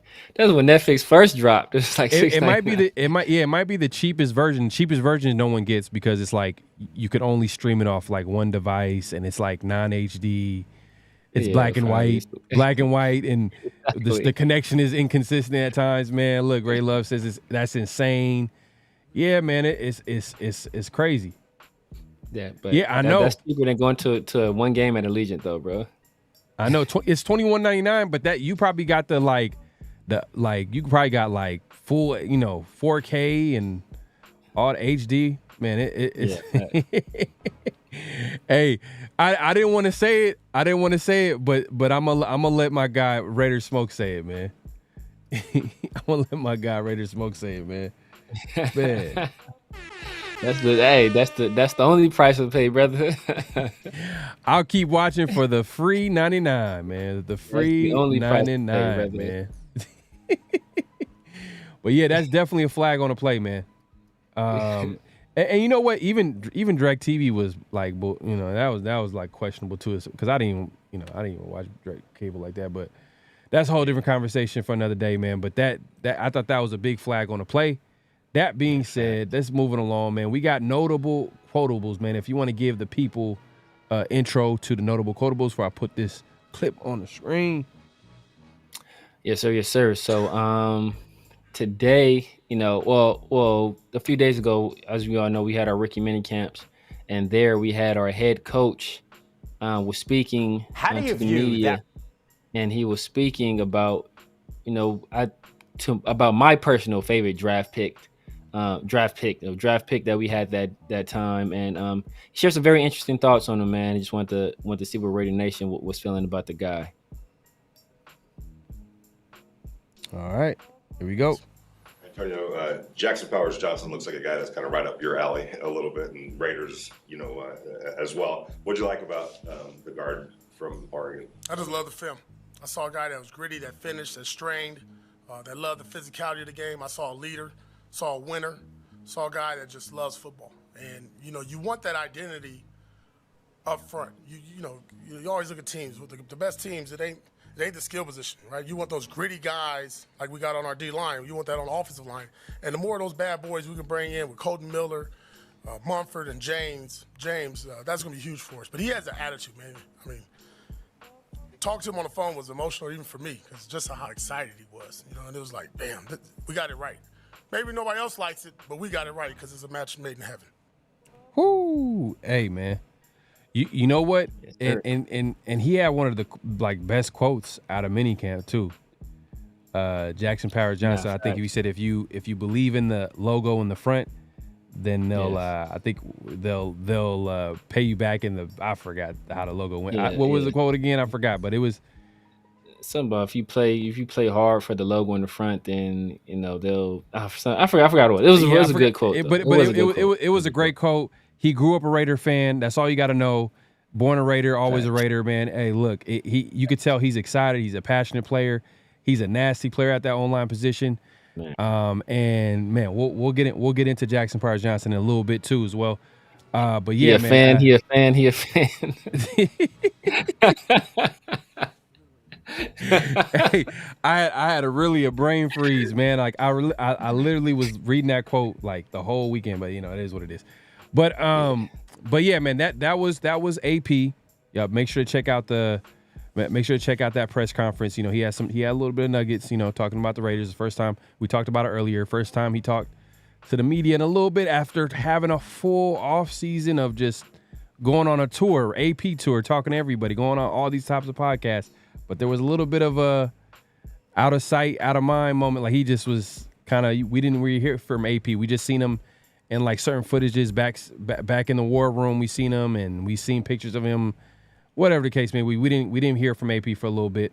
But yeah, that being said, yeah, man, I think that's probably their best draft pick as far as value too as well. If you think about it, like getting a guy like that, I didn't even think he was able to get out the first round, and we were able to get him in the second round, and especially at a position of need too. But Rundown brought it up too as well. Like he's gonna be playing that. He's gonna be playing that left guard position. That's gonna be interesting. Yeah, like, I thought he was gonna be on there. I thought they're gonna put him on that right side, but that's gonna be interesting, man. If him going to left guard and what they do at that right side, most likely Parham is the guy that they would probably be there at the right side. Mm-hmm. But we'll see how it shakes out. But the next notable quotable, if we want to give the people the intro. Yeah, so our general manager, who was I'm not a fan of right now, but he did an interview today on the NFL Network, and they asked him a question about our quarterback situation, and the way they phrased the question was interesting, and the way he answered it was very interesting as well. I'll let you guys play it, and I'll give you my thoughts a little bit afterwards. Oh my God, 808 Raider, my guy. He says, would John, man, what's good, man? Appreciate you coming through. He says, would JPJ be a candidate at right tackle? Nah, man. I think he's the interior O-line. I think he's going to be a future at that center position. But as of right now, I think they're going to slot him in at that left guard spot, that guard spot. We'll see when training camp rolls around. We'll see what the best combination is. I think that's what they're going to figure it out. But from what it sounds like, he's going to be that left guard. He's going to be at that guard spot for sure. But yeah, let's get back to notable quotables. Let me go ahead and set this up for y'all, man. In particular, is Aiden at the point where he's progressing enough to push Gardner Minshew for QB1? Yeah, absolutely. And that's the plan is, we have both those guys really compete through the offseason program, but more so in training camp. And we'll see how it plays out. I thought Aiden did an excellent job last year in a really difficult situation where, the head coach changed, the coordinator changed, and he played really good football down the stretch. I've had a chance to be around him a little bit more here in the building, and you kind of see the quarterback intangibles that are there, which is nice to have, which you have to have as a franchise quarterback. And then with Gardner, Gardner played well last year with the Colts. He was in the Pro Bowl, so obviously he had a pretty good year. And he's always performed at a high level when he's given that opportunity. So to have both those guys here competing for the job, we'll see where it goes. How do you view that room in particular? Is Aiden at the point where... Yeah, this is just one of those, man. When I heard it, man, it's one of those like politically correct answer. Like we got what we got, competition in a room. Yeah. I mean, so what was interesting to me is that how the guy set up the question, and he asked, "Is Aiden O'Connell pushing Gardner Minshew for the starting role?"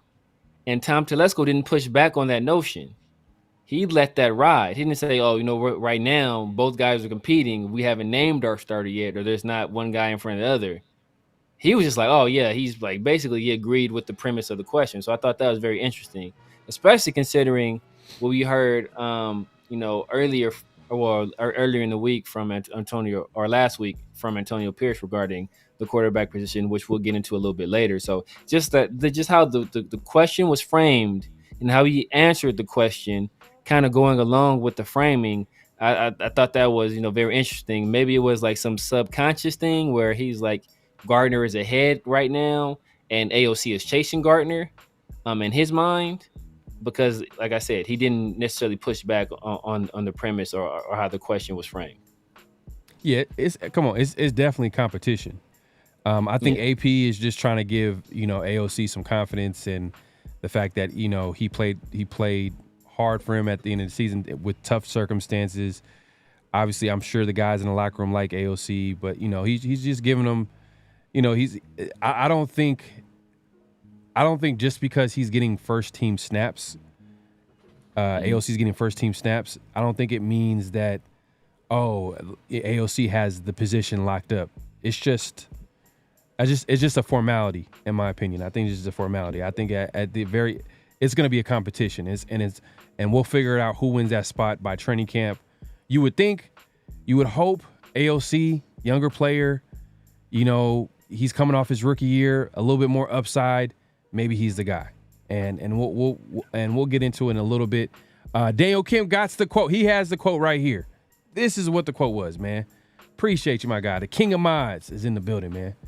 He says, "Play hard for the logo on the front, and they'll bless the name on the back." Yeah, man. That's that. JPJ, man. Jackson Powers Johnson had the quote of the minicamp: "Play hard for the logo on the front. They'll bless the name on the back." Yeah, he was talking about, man. He was saying all the right things, man. He said, "My first game was a Raider game."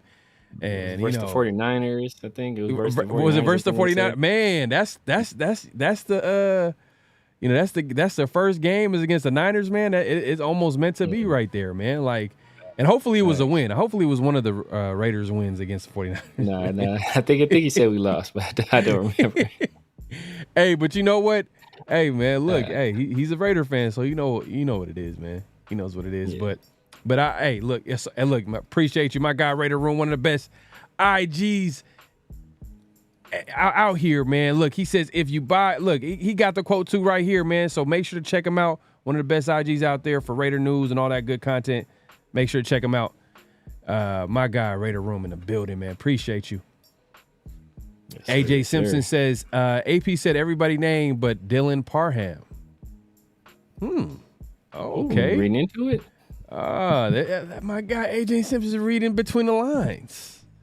I know, right? Did Dylan Parham to give him a, you know what I mean? A like, one of them shoulder, didn't say excuse me, and like he just bumped it. Exactly, straight bumped him. Who knows? We might be reading into it a little bit, but we'll see. We'll see how it shakes out, man. But let's move it along, man. We got what's real, what's not, and with the first one here, let me pull this up here. And in this segment, man, we just like to say a statement, and we react to it and say if it's real or it's not. If y'all can let us know in the chat as well, whatever the statement is that we say. Just let us know if it's real or it's not. So I'm going to go ahead and read off this first statement. So this kind of speaks to a lot what people have been talking about, right? We've been talking about that quarterback position. And, AP did come out and say that, AOC will be taking the first QB1 snaps. So he's going to be, in that first position to begin with. Yeah. But we all know that's a formality. It's going to be a competition there. That being said, Aiden O'Connell will hold off Gardner Minshew and start the season at QB1. So this is the statement right here. Is this real or not? Aiden O'Connell will hold off Gardner Minshew and start the season at QB1. Is that real or is it not? So let us know in the chat. Severe, if you want to lead off. Yeah, man. First, shout out to Marty Mark. Shout out to 808 in the chat. Man, shout out, John, man. Shout out 808. Yeah, I must say that is not real. I must say that Gardner Minshew will eventually take over as QB1, and I think for our first game of the year, he will be the guy that is starting under center for the Raiders. I think ideally, like, as you already kind of said, ideally, Aiden O'Connell is that guy. Mm-hmm. But I just think that, Gardner Minshew adds the element of not only kind of been there, done that. I think even though he's a smarter guy, he has a little bit he has a little bit more arm talent, and he's more mobile than Aiden O'Connell. I think Aiden O'Connell, he's a bigger body. I think he's a very smart guy, but I don't think he can hold off long enough to. I don't think he can. Dude, Pharaoh's really. I think Minshew's going to take over eventually, man. Ideally, I think all of us in the nation are kind of rooting for Aiden O'Connell just because he's the guy who we drafted. We want to see him succeed, but I just think that right now, Gardner Minshew is a better player. It's gonna be tough, man. I want to see. I want to see what another full offseason. I want to see how it looks like in training camp. I want to see the coaching staff take a look at who the best man will be. I want the players to figure that out. It's so much time. It's so early, man. We'll see how it's a competition. But I see what you're saying. If we're gonna get the same OC from last year, and if it's down to Gardner Minshew, we've seen what happened when the Colts played the Raiders. Gardner Minshew outplayed him. He made more plays at the end. He was the grittier one. He found a way to win, and he made it happen. He almost took that team to the playoffs, but almost is not playoffs. So that's my thing with Gardner Minshew. He's solid. He's been that backup. He's that journeyman guy. I understand Raider Nation. We're familiar with journeyman guys. We had a Rich Gannon. You know what I mean? Probably one of the best journeyman guys that came to the Raiders. You know what I mean? Obviously, the best was a Super Bowl winner in Jim Plunkett, but you got an MVP out of Rich Gannon. Do we get that out of Minshew? I don't know about that, man. It's a crapshoot. We'll see. We'll see. I don't think it's tough, but SoCal Sal, man, you had me in tears. He said, "If you built it, it will come." Oops, wrong quote. Yeah, man. Well, Raiders Rebels is still waiting to be blessed. I know. He said he's been repping the name for forever. He's still waiting to be blessed. Yeah, man. Hey, man. I think that's all of us, brother. I think that's all of us, man. Man, you guys had me in tears, man.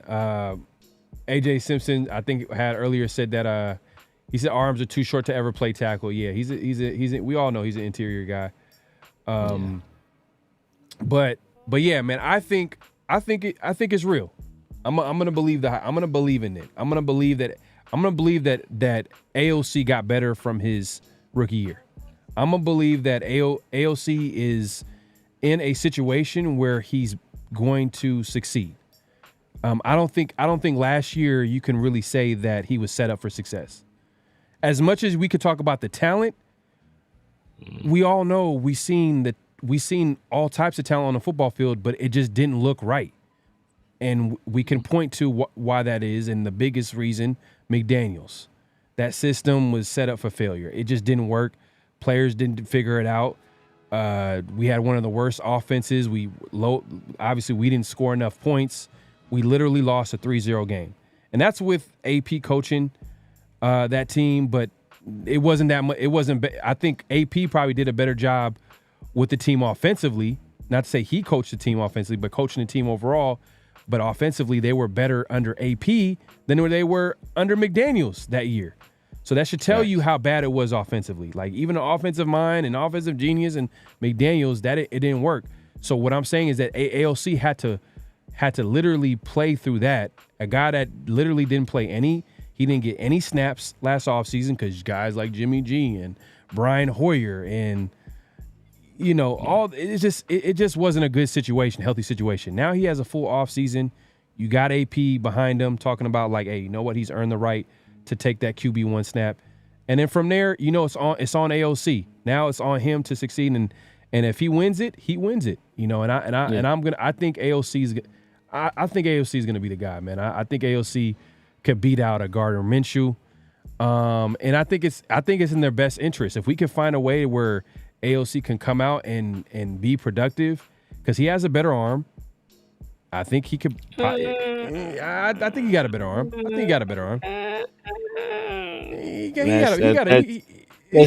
debatable.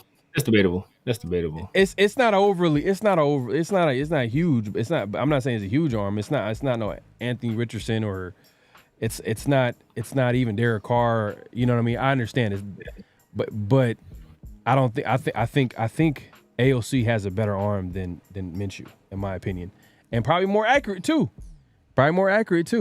Especially, I'm going with AOC, man. I don't know about you. I think that lack of mobility is clouding your judgment right now. I think that lack of mobility is clouding your judgment. If he could figure out, I'm looking at 62% completion percentage last year. It's not, that's it's not the best, man. Yeah, but I don't think that offense was good at all. I don't think that system was good at all. I don't think anybody, if you put anybody in there, who played well in that system? Who?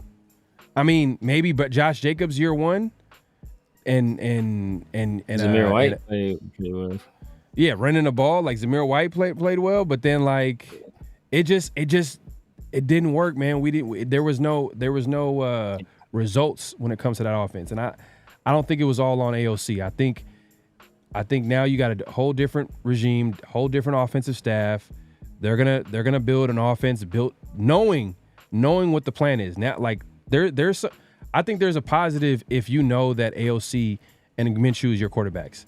Now you're gonna build a system catered around their strengths, right? You would think, right? You would think that, okay, we know these are gonna be the guys, so we're gonna build an offensive instead of them being the backups that come in and they're playing in a system that's catered under another quarterback's skill set. I think I don't know. I'm all in on AOC. I know you, and I can hear you.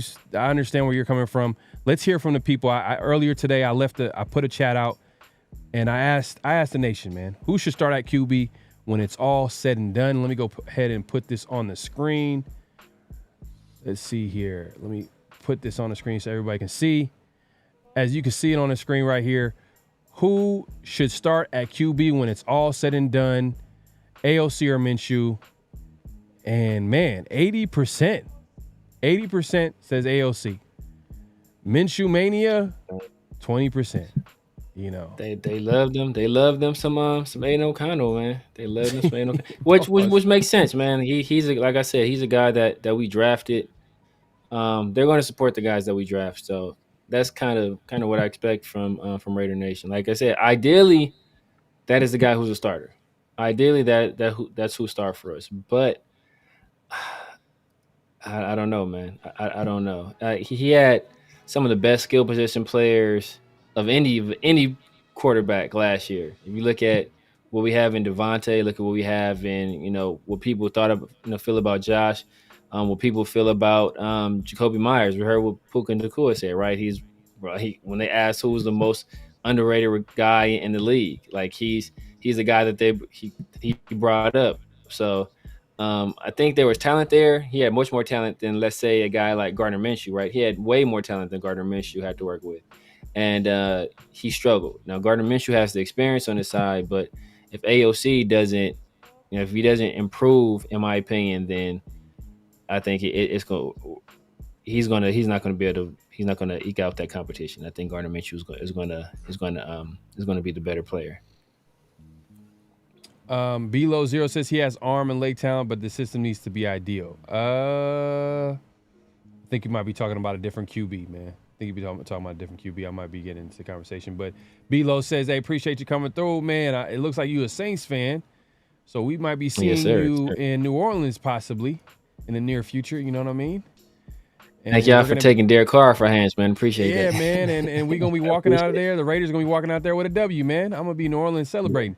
With that said, y'all, good talk. Appreciate the get down, like, subscribe. Hey, appreciate you, my guy. Appreciate you coming through. Man, House Junkie says, talk is cheap. Action will speak louder than words this season for the Raiders. Yeah, no, facts. Hey, at the end of that's all that matters, man.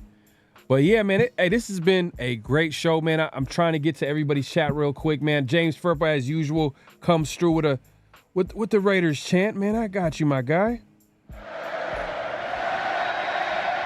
Appreciate you coming through, man. James always comes through with the Raiders chant as usual, man. Vil says Aiden's job to lose. Okay. Okay, man. Let's see, man. Technically, he was a starter last year, so technically that's kind of what it is. Hey, no doubt, man. 808 said, man, I keep remembering the draft party. That was fire. You all put in a hell of a show. Hey, man, appreciate it, man. Yeah, hey, man, hopefully we can get some in the near future and in the future as well, man. It was a great show, man. Make sure to check that out, man. It was dope, man. At the A. Hearn Hotel, man, one of the hidden gems in Las Vegas. Yes. Make sure to check it out. My guy, John, man, I appreciate you, my guy. Hey, Dodgers Everything says much appreciated below. Okay. I get people. Hey, man, the chat is going wild, man. Y'all having conversation within conversations, man. I'm trying to get to everybody's chat. Let's see. Man, we got AJ Simpson says I think O'Connell wins the starting QB job and never looks back. That's what I hope it is. That's what I hope. Hopefully, because I think we know. Hopefully. I think we know where we're gonna get out of Gardner Minshew. I'm not sure where. I don't like where. Do you see any upside with Gardner Minshew? Do we see upside? Yeah. I don't think Gardner, much like Aiden O'Connell, Gardner Minshew has never had this set of weapons that he's going to have at his disposal this year. He's never been in that kind of situation before. So, last year he was missing Taylor for most of the year. Michael Pittman was hurt part of the year. He was working with Josh Downs, who's a rookie. So he really didn't have this complement of weapons. So I don't think we've seen what he can do in a good situation like this. When he has this this plethora of skill players, plus you're adding a guy like Brock Bowers, who everybody's in love with, a guy like Michael Mayer, who I think still has some potential to mine as well. I think he's in a great situation. So I think you add his savvy, his mobility, his moxie, his style of leadership, but with this kind of team, I don't think we've seen his ceiling yet. We for sure haven't seen Aiden O'Connell's yet, because he's only played 1 year. But I don't think we've seen the best of Gardner Minshew. I think if when we picked up Rich Gannon, right, we talked about Rich Gannon. Rich Gannon was like 34 years old, I want to say, when we grabbed him, possibly older than that. People would have said, oh, you know what, we've seen everything Rich Gannon can do. But that wasn't the case. But just because he had never been in that right situation. So, and I feel the same way about Gardner Minshew. I don't think Gardner Minshew has been in any ideal situation as well. He's always been looked at as the second guy, right? He's never been the guy that's came in and is like, hey, you know what? You're our guy. He's always been kind of a placeholder, or you're going to be a very strong backup. Now he has a legit chance to win the starting job. So let's see what he can do. All right, let's look at Gardner Minshew, man. Last year, he was with the Colts. He started a lot of the games last year with Anthony Richardson being hurt. I think Anthony Richardson was a starter coming out of training camp. Game one, AR-15, their draft pick, their number 4 pick last year in the draft in 2023 was a starter for the Colts. He ends up getting hurt after the 4th or 5th game. It was early in the season. From that point on, Minshew was a starter. Minshew came in and he was winning games. But wouldn't you say that Minshew's played under probably a better offensive-minded coach with Steichen?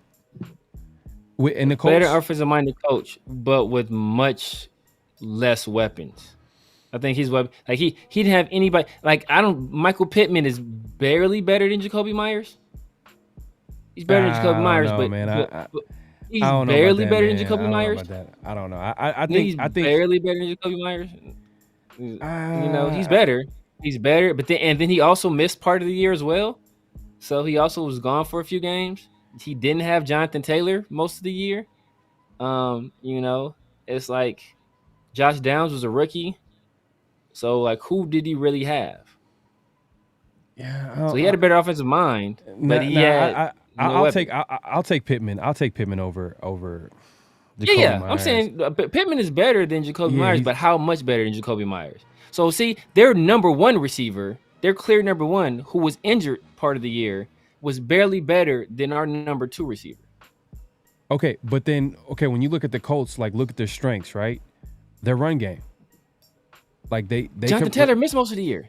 Taylor missed the beginning. But Zach Moss was productive. Moss was one of the, like I thought the Raiders probably should have. Zamir White was productive. White was productive. Not like Zach Moss though. I think Zach Moss showed more than what Zamir White showed in the time that he started played and started. I wouldn't say that. Oh man, come on, man! Don't make me pull up. Come on, man. Look. Gardner Minshew last year. Gardner Minshew last year had 15 touchdowns and 9 interceptions.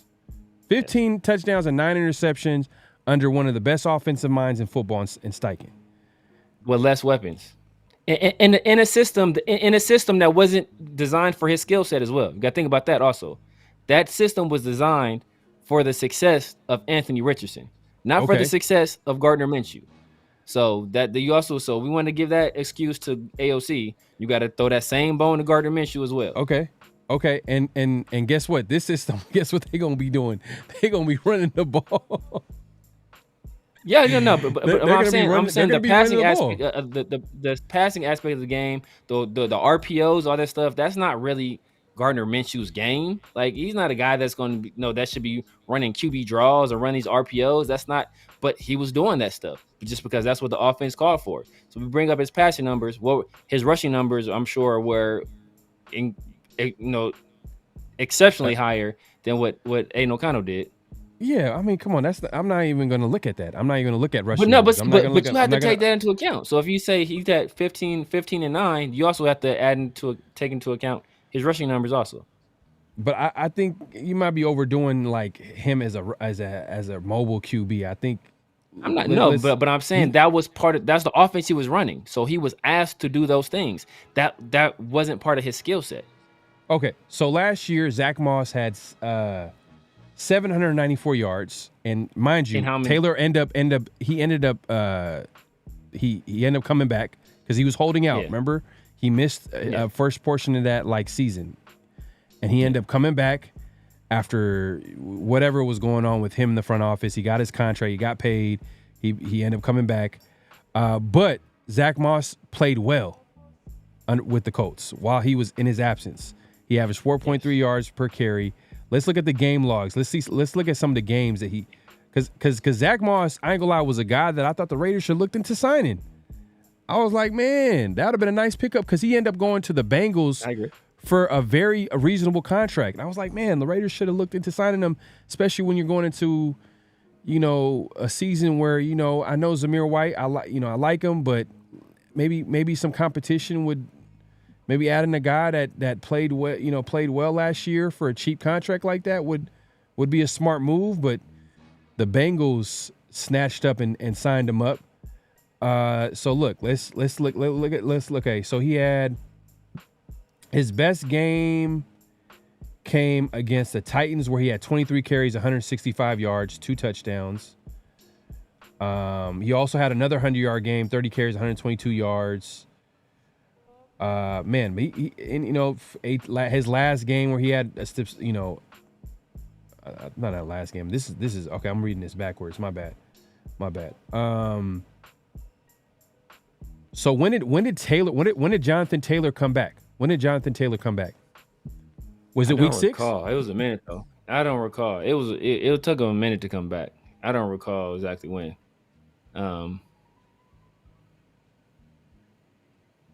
Yeah, but the Colts also have one of the better run blocking offensive lines in the league too. So that's not something that Zamir White had at his disposal. So what did Zamir White average? What was his average per carry? Let me go look up Zamir White real quick. And let's take a look, man. And then put that in context with what Josh Jacobs did. So look at what Zamir White did and what Jonathan Taylor did, their yards per carry. Then look at what Josh Jacobs did under his offense and what Zamir White did, and look at the difference between the two. Well, I'm not making this a Zamir White versus Josh Jacobs. I'm just looking at like, because you made it seem like that Zamir White played better than Zach Moss did. I thought Zach Moss was like one of the surprise players last year. Like he came in and actually played pretty well. He made it seem. My point.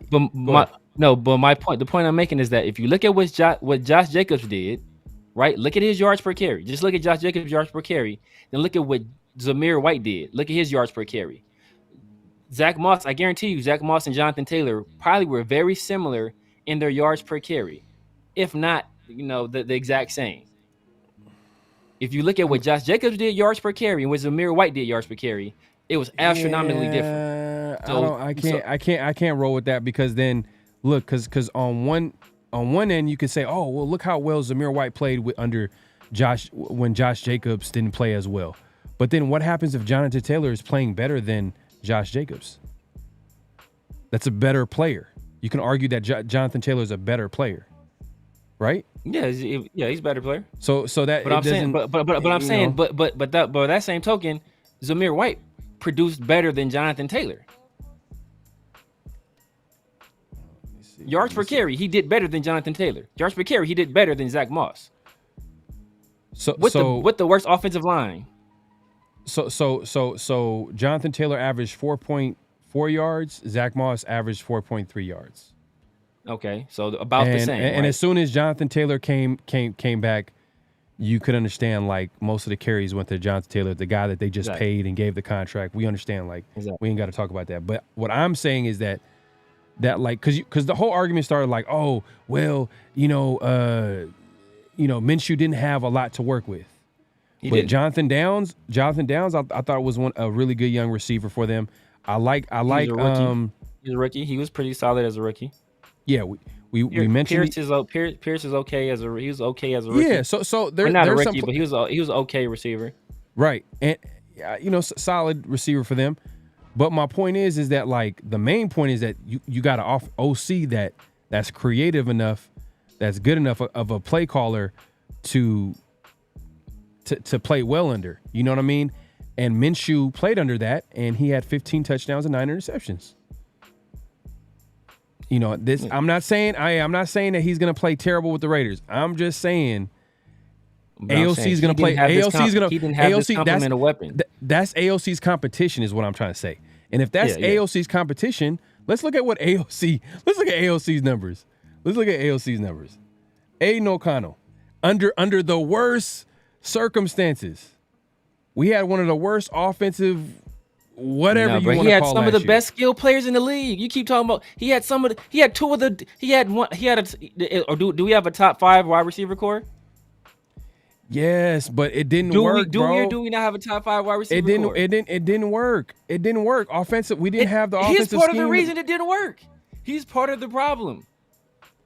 So AOC had 12 touchdowns and seven interceptions in the games that he started.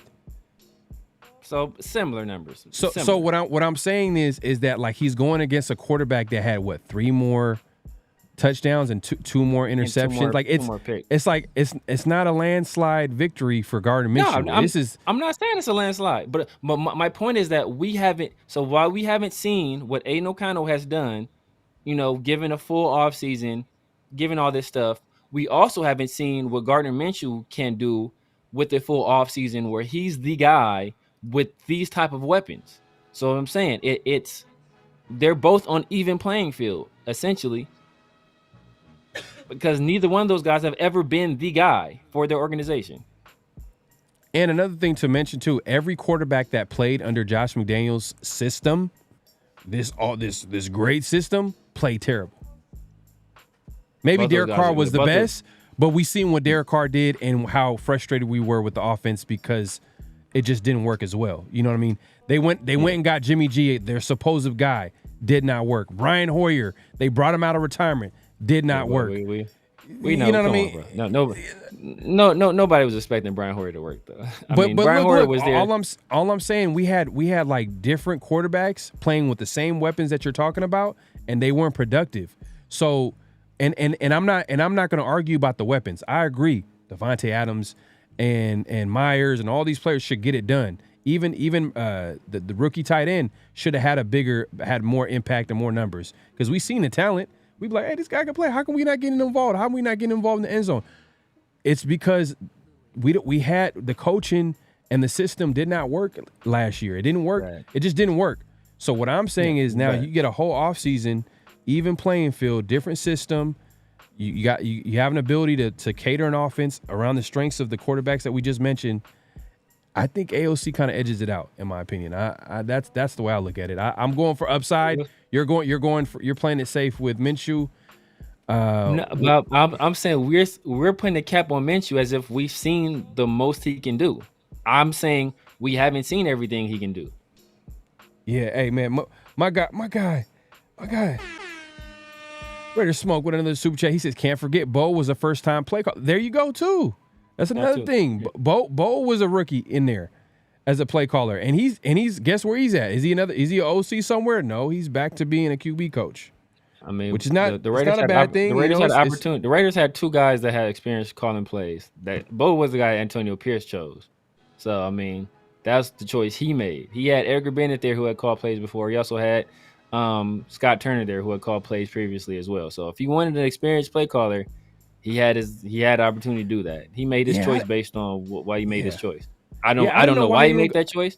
Yeah, but he made his choice for his reasons. I wasn't really excited. I wasn't going to be really excited about Scott Turner because he wasn't getting it done with the Commanders. Like, it was hella dink and dunk, whatever. But I get what you're saying. He had the experience. I thought maybe Edgar Bennett might have been a guy that he could have went with, but he went with Bo. That was his choice for whatever reason. It was kind of like a toss-up. At the end of the day, like, you weren't going to fix the issues.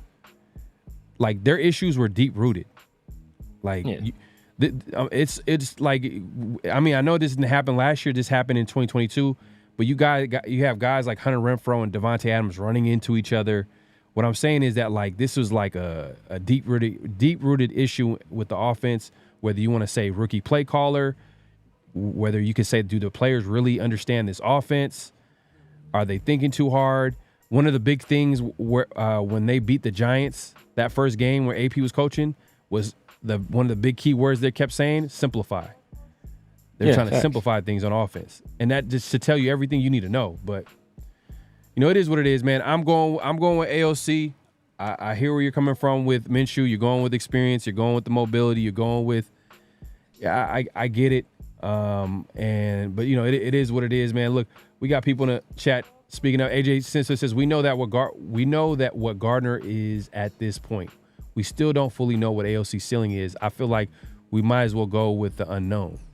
Yeah. We don't know what Gardner is at this point, though. We think we know what Gardner is, but we don't really know what Gardner is. All right, let me ask you this. Let me word this differently, because this obviously you could be like, oh, okay, I'm going with Minshew if he's playing. Obviously, we want the better quarterback to play. Yeah. If it's close, are you going with Minshew or AOC? If it's close, you go with AOC. You have him for longer term. He's younger, slightly. He's like a year and a half younger, ironically, which is crazy. But yeah, you got him like under team control for this year plus 2 additional years. So I mean, if it's close, then you go with Aiden O'Connell. If for nothing else, then you have longer control over him as a player. But you know, if it's clear cut, then I think you know you have to do what's right for the organization. You go with Gardner Minshew. All right. Let's so you know, let's get into the chat real quick. He says Ville says Minshew keeps getting released. If so, if was so great, why would that be? If he was so great, you know, it could be a situation where, you know, like teams are so invested in like whatever high pick they drafted or whatever young guy they're developing or whatever guy that's getting paid the most. It's tough when you're like a journeyman player. Like, you got to really, it's an uphill battle at the end of the day. I think this is a big opportunity for Gardner Minshew. So, hey, look, he's going to go all in. Like, he's going to try to win this job. From his point of view, is like, what? I'm going to let this dude beat me out. Nah, this is not gonna happen. This is my opportunity. I think Minshew, he's gonna. Hey, look, it's a good. In some ways, it's a good situation. In some ways, it's like how good. This is not a good situation. I mean, it's a good situation for them. It's not a good situation for us. This is not a good situation for us, bro. At all. Man. Oh man, that was an alley-oop dunk for Severe right there. Like AOC and Gardner Minshew gotta be looking at each other like, bro, like we landed in the one spot where we can possibly start. Like, bro, I don't think that there are 31 other NFL teams that if this was their quarterback situation, they'd be pulling their hair out. I don't think like I mean when I say good situation, I mean competition. Like competition always it always it brings out the best out of players. So whoever wins this battle, it's going to be we're going to get the best version of them. Now, is it going to be enough? That's a whole different question. That's a whole different question. Now, as far as if this is the best situation, as far as like having like talent wise, like hey man, it's kind of it's well known at this point how we felt about the draft and how much we wanted a quarterback to be drafted, Michael Penix and Aiden O'Connell, but like Jaden Daniels and whatnot. It didn't happen. It couldn't happen. The Raiders were kind of in a situation stuck at number 13. They did what they had to do, and they're fine with going with their quarterbacks at least for this year. But we'll see, man. It's still, hey, we don't know. Don Fain says Minshew has experience fumbling a ball away, 34 fumbles in his career, 8 last year. There is a reason for this being his 4th team in 5 years. Turnovers. That's true. How many fumbles did Gardner Minshew? Not Gardner Minshew. Did Aiden O'Connell have last year? I remember him having 3 in one game. Well, his first game, but I ain't gonna lie, man. That don't bring up that game. So we're not. Come on, man. So what we're not gonna do. So what we're not gonna do is remove context. We want to make excuses and say he had this many fumbles and remove all context and not know exactly the circumstance of these fumbles. I'm bringing up a guy that had 3 fumbles in one game that we all saw. And you're like, oh well, come on now. What you expect? But we don't know the context of these other fumbles. Okay, so are you gonna give context to that game where he had 3 fumbles that you've seen? For Aiden O'Connell, because you're bringing it up, right? I mean, he got Khalil Mack destroyed. Whoever we had going against him. So I mean, that wasn't all his fault. But I'm saying Gardner Minshew is also a guy who runs with the ball more than Aiden O'Connell too. So these aren't fumbles that he's just having in the pocket. Some of these fumbles are happening with him actually running with the football, something that Aiden O'Connell doesn't do. So if you put Aiden O'Connell in that same situation where you're asking him to actually scramble around and move with the football, how many more fumbles would he have? Yeah, but also it wasn't just the Khalil Mack destroying the person in front of him. Obviously he had but it was also the play call. Like you got a rookie, you would think. I don't know. I don't know. You can speak to this. Like you would think, like if you're starting a rookie quarterback, you would protect that rookie quarterback. You would try to get him in rhythm. But that's not what Josh McDaniels did. He kind of threw him in there and was like, hey, you got to figure it out. And he almost won the game. He was right there, but even then, like I think I don't know. I didn't like how Josh McDaniels called the game. With the rookie QB. When you know you got a rookie QB, aren't you going to protect that QB, or aren't you going to try to win the game and not put it in his hands? So, like, oh man, I don't know. I mean, so the thing about Josh McDaniels' system is that in most systems, well, not most systems, depending on the kind of system you have. Previously, in a lot of systems, the center calls out the protections. They make all the protection calls at the line of scrimmage. Not in Josh McDaniels' system. The quarterback is responsible for making the protection calls. So leaving all of that responsibility on the rookie, maybe he should have took that responsibility away from him. That would have been more ideal. But he's the guy that is responsible for making those protection calls at the line of scrimmage.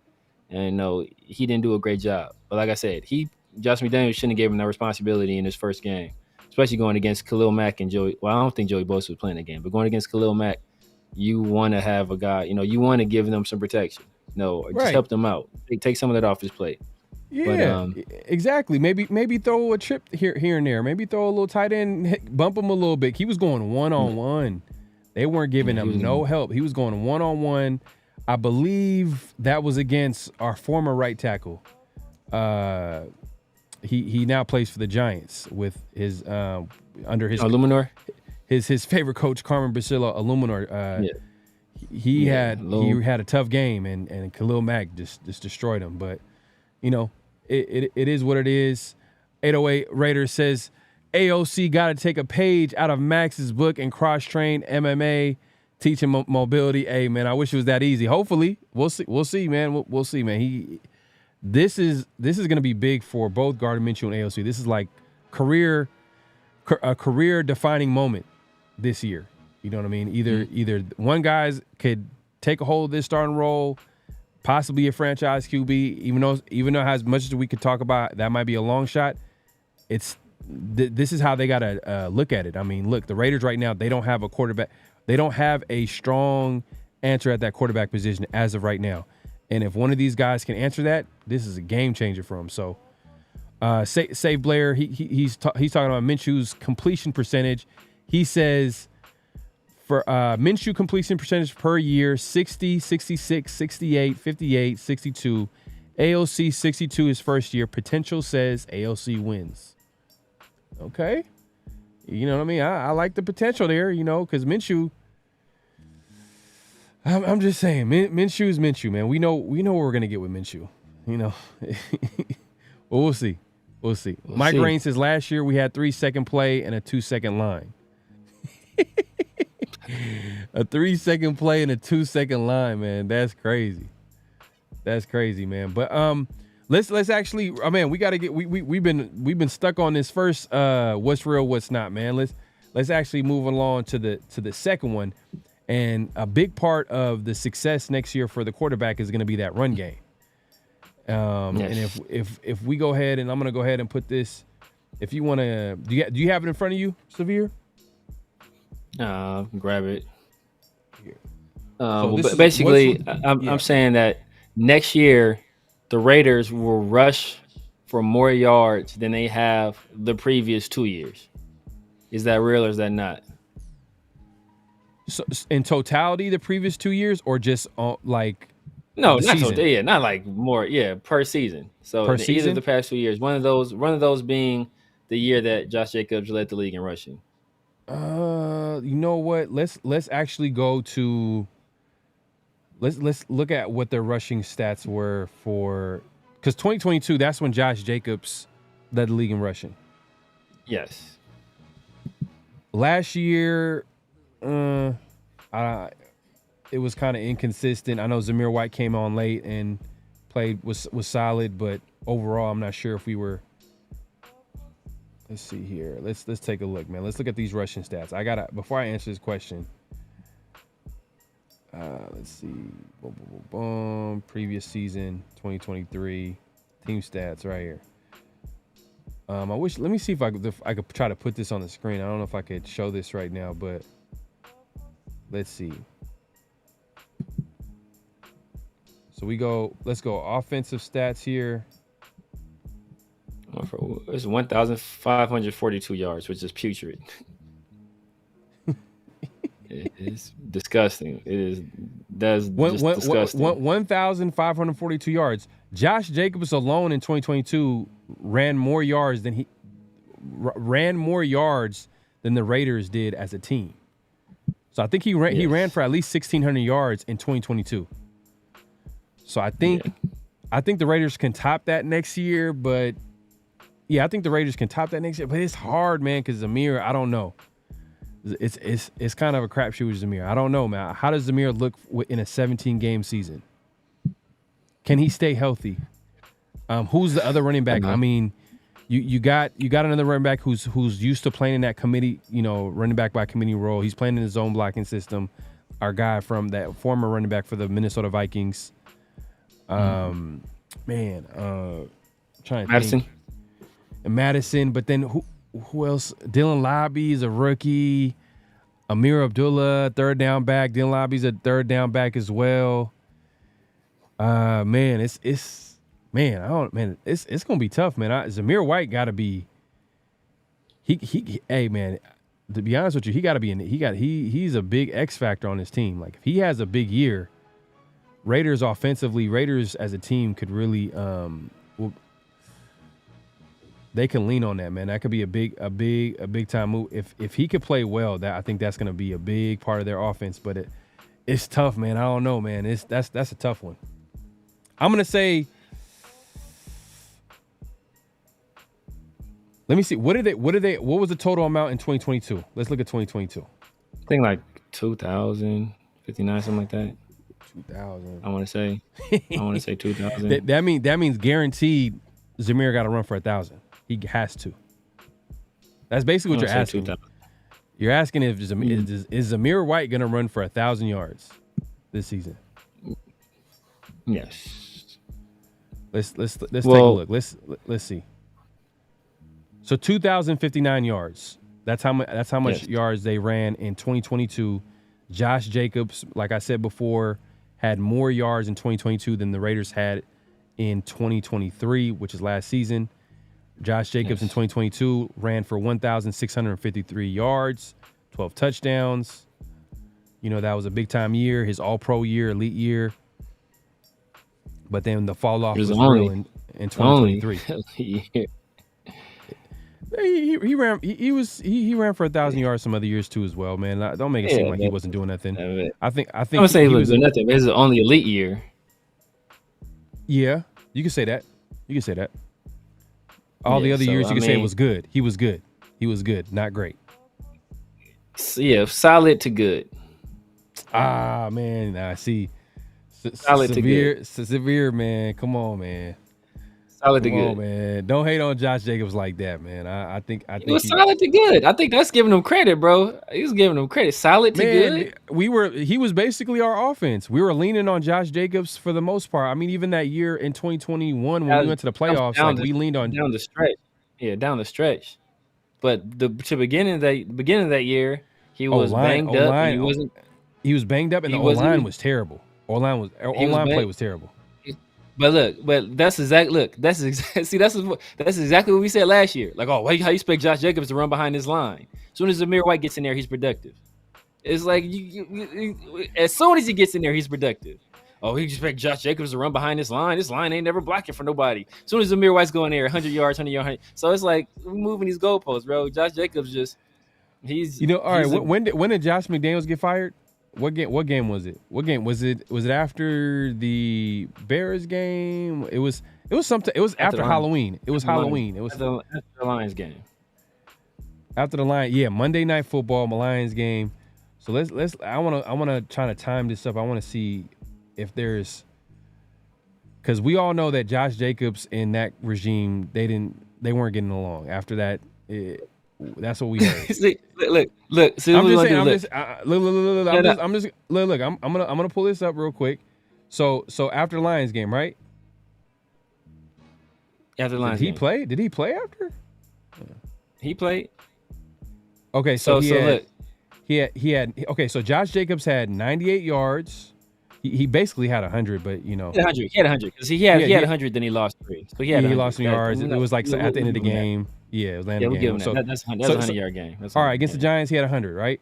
Against the Jets, he had 116. And then the loss against Miami, 39 yards. 14 carries, 39 yards. The win against Kansas City. Trash. He didn't trash. 20 attempts. No, is this the loss? No, this is the loss against Kansas City. 20 carries, 110 yards. And then the 3-0 loss against the Minnesota. Everybody played trash. You lose a game 3-0, you're not playing. Nothing is going right. 13 carries, 34 yards, and that was the last time we seen the Josh Jacobs. And then from there, it was a Zamir White show. What is Zamir White do this year? Let's go. Let's look at Zamir White. So all I'm saying is, just put some respect on Josh Jacobs' name, man. I know. Look. So what people will say is that, it's Josh McDaniels' fault, but they wasn't saying that the year before when he led the league in rushing. So it's, you can't move those goalposts. Like, it's Josh McDaniels. He didn't like Josh McDaniels, so why he wasn't playing well. Like, did he not like him the year before too? Like, was that he didn't like him that year either? Okay, so he led the league in rushing the year before. He had a fluke of a year because it was in the contract year. So he did his best. That's why I said don't pay him, because I don't pay people that are often injured and have their best year in contract years. I told him, if we pay him, we're going to regret it. What happened? He came out and he played like trash. He had -2 yards a game. Like the only player since like 1950 something to lead the league in rushing the year before, come back and have negative yards the next season.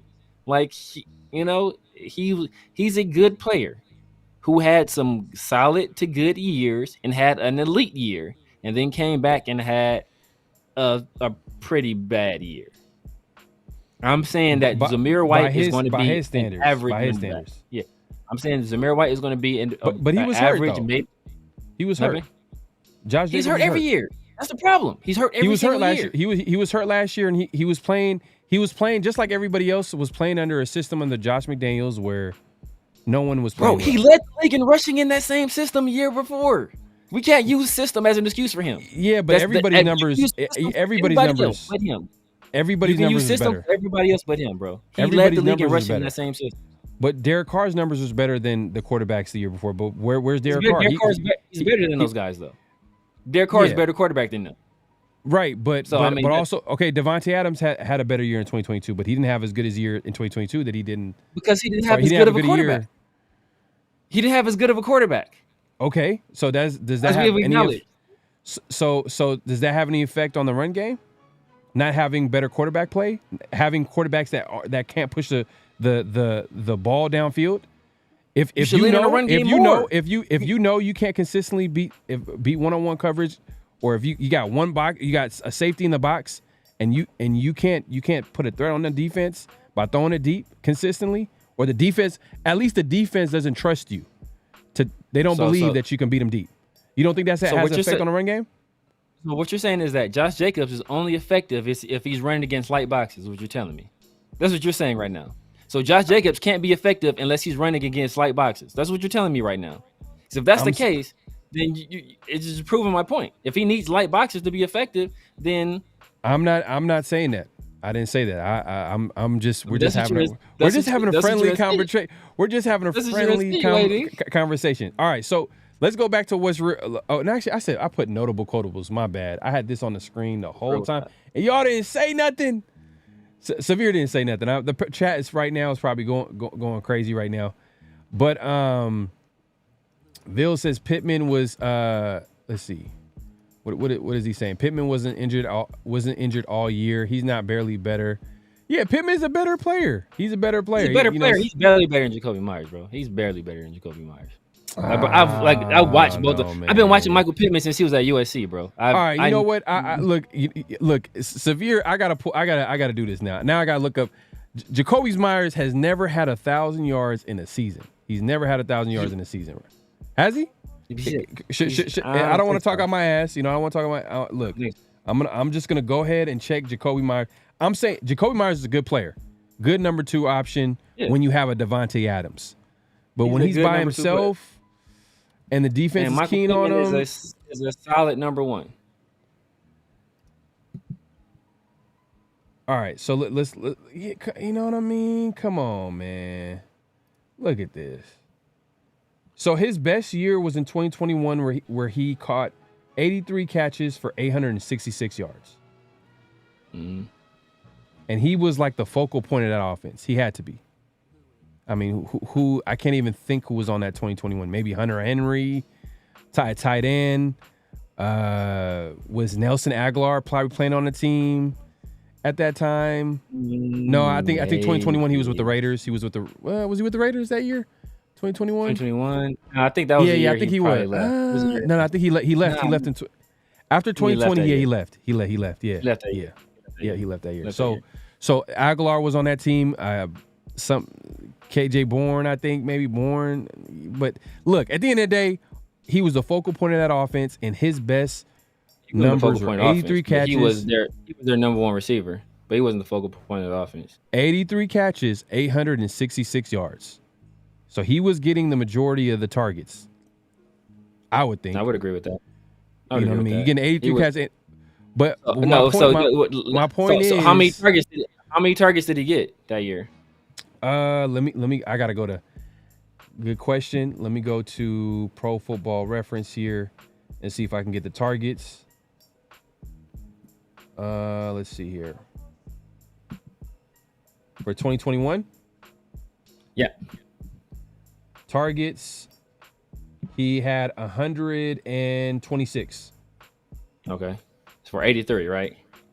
His catch percentage was 65.9%. 65.9%. Okay. He had 2 touchdowns. He had 2 touchdowns. He went a long ass time without even having a touchdown. So look, I'm not hating on Jacoby Myers. I think he's a good player, but there's a ceiling, in my opinion, with Jacoby. Now let's go to Michael Pittman. There's definitely a ceiling with Jacoby. You know what I mean? Let's go to Michael Pittman. You know what I mean? Because you saying that he's way, it's close. I don't know if it's I'm close. saying he's better, but he's not better than him by much. 2021. Oh, that same year, 2021, he had 88 catches, 1,082 yards, 6 touchdowns. In 2021, who was the starting quarterback? That's a trivia question for the chat, real quick. Appreciate everybody coming through. Make sure to hit that like button, hit that subscribing. Phillip Rivers. Old man Rivers. Was it Old Man Rivers? Either it was Phillip Rivers or was it Matt Ryan? Did they have Matt Ryan? No, but Phillip Rivers, right? They never have Matt Ryan. Did they have Matt Ryan? 2021. Because Matt Ryan was 2022 because we lost against the Colts. Remember, Saturday. So I think it might have been Rivers. It might have been Rivers. Oh. It might have been Rivers. Maybe Phillip. Yeah, it might have been Old Man Rivers, man. He was with the Colts, I think, in 2021, and then he retired after that, I believe. But let us know if we're wrong in the chat. Make sure to hit the like button, hit that subscribe button, hit that notification bell. We appreciate everybody coming through. Just hit that like button so we keep coming back and doing this content, man. Hey, look, 88 catches, 1,082 yards, 6 touchdowns in 2021. In 2022, he had 99 catches, 925 yards, and 4 touchdowns. And this is the quarterback play has kind of been, it's shaky. It's shaky. And not to say that Jacoby Myers didn't have that, but I'm just saying, don't talk about it. Let's, but because I just, so we can throw that out the window. Who was his offensive coordinator?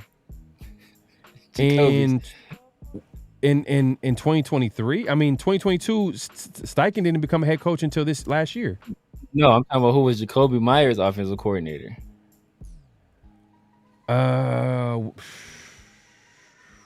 McDaniels, probably his first portion of the career. His entire career. But look.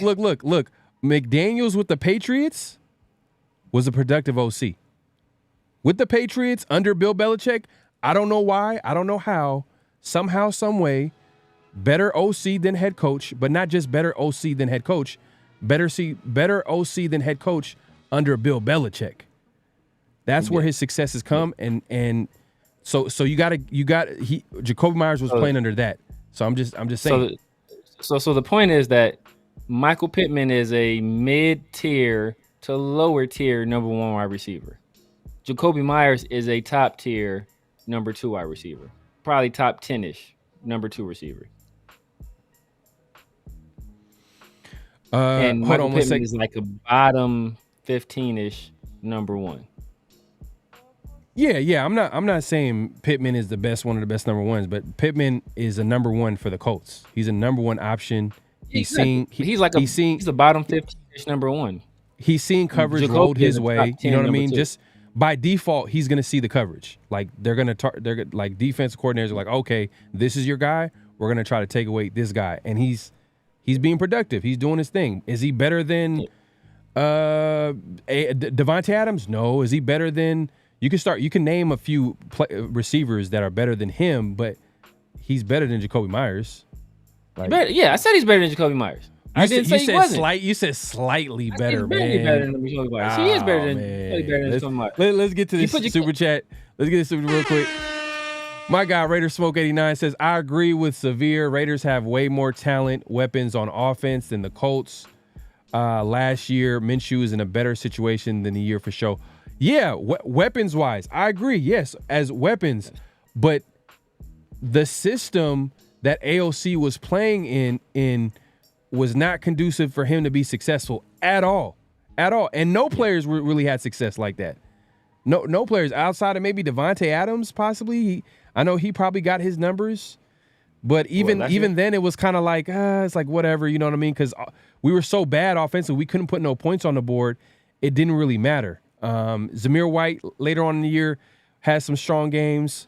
He had a couple of strong games rushing the ball, but offensively as a team, we weren't doing anything because our system, whatever the McDaniels effect, it didn't work. We had a rookie OC. That's what my main argument is. It's not the weapons. It's more of the Raiders' system wasn't built for success. I think this year, it'll be better. You know, I think it'll be way better. On top of now, you're combining the weapons that we have.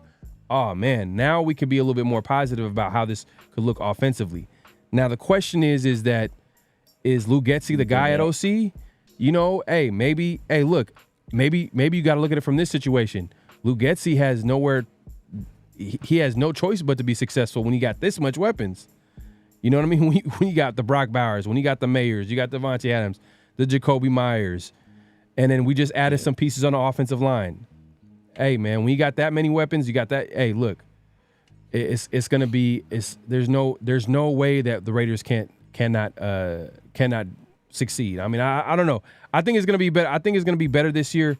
I'm just saying last year was terrible. But I hear you. Weapons, I'm not arguing that. I'm not saying that the Colts had better weapons than the Raiders. I think me and Severe were just going at it as far as like who was a better receiver, Michael Pittman or Myers. And I was not gonna let it slide, man. I said him is a better player. He's not better by much. I stand firm on that. He's not better by much. He's a better player. I said that. I mean, he's barely better than him.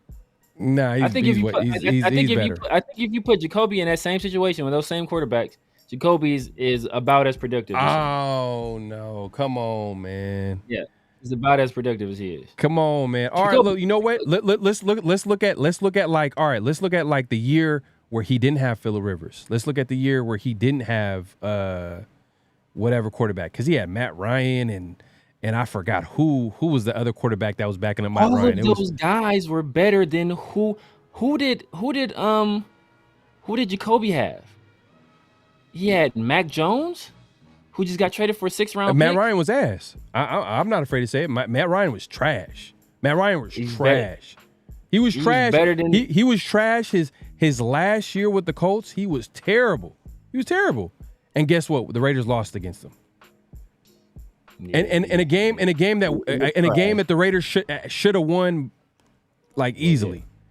You know what I mean? And Matt Ryan was the starter, and we're like rejoicing, like, oh yeah, this is gonna be a game that we could easily win. I remember Matt Ryan. I think he had like a 20-yard run or something crazy like man, that. That was terrible. But I'm just saying. But at the end of the day, we have better weapons than the Colts have last year, and that's just what it is. Yeah, go ahead. Now I've said only position where we're lower, I would say is going to be our starting running back, and then because our offensive line.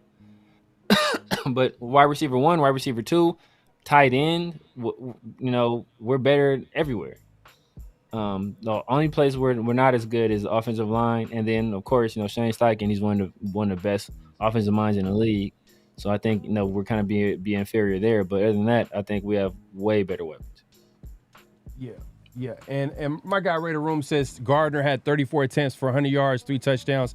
I think he's talking about his rushing. Gardner Minshew? Yeah. That's an extra 3 touchdowns right there. So we didn't even actually answer what's real, what's not. So do the Raiders have more rushing yards? Did I answer it? No, I didn't. I believe we do. I believe that, especially if Gardner Minshew is a quarterback, because I think, that extra 100 yards, I think that's going to add to the total. I don't think, I don't know if Aiden O'Connell will run enough to get to make an impact. He might end the year with 20-some yards, 30-some yards, something like that. But I think the extra 100, I think that'll add on to the pot. I think that Madison is in a better role as a number 2, and I think that we'll get some production out of either Lobby or out of Amir Abdullah. So I think we run for like 2150 next year. Man, AJ Simpson's man. Like I want to get into the chat because I know y'all going crazy over here. AJ Simpson says I would argue that the play calling matters more because I can give you the same ingredients I have or better, but our meals will taste different. The chef matters, man. Yeah, I agree, man. Because we seen it. We're like we were so excited that we have all these weapons, and we literally seen a season where we're like, wow, we can't score. And we got Devontae, we got Jacoby, we got Michael Mayer, we got Josh Jacobs, we got Zamir, you got whoever the guy that you believe in, we had, but the system, the play calling wasn't there. And it didn't matter that Josh McDaniels got fired. It still was more of the same, maybe slightly better. But we literally lost a 3-0 game in that latter part of the season. And it's still, like, play calling is huge, man. It's a big part. I mean, you got to have the talent. Don't get twisted. But play calling. Because I remember. I mean, but what people, and that's the thing that people that never play football, they look at, everything is black and white for them. Did this play do good or did this play do bad? If the play did bad, it's a bad play call. If the play did good, it's a good play call. Like 75% of the time, it's execution. How well do you execute the play that is called? And that is something that we consistently did not do well, was executing the play. There were some issues with play calling, definitely. Especially when we first had Aiden O'Connell in there. But a lot of our issues were with play execution. You think about the number one thing that comes to mind is when Devontae Adams and Hunter Renfrow are running into each other against the Chiefs. That's the issue with play execution. That wasn't a bad play call. There's just two guys who didn't execute the play correctly. We've seen that time and time again where there's just bad play execution. So, I mean, like, it's not all black and white.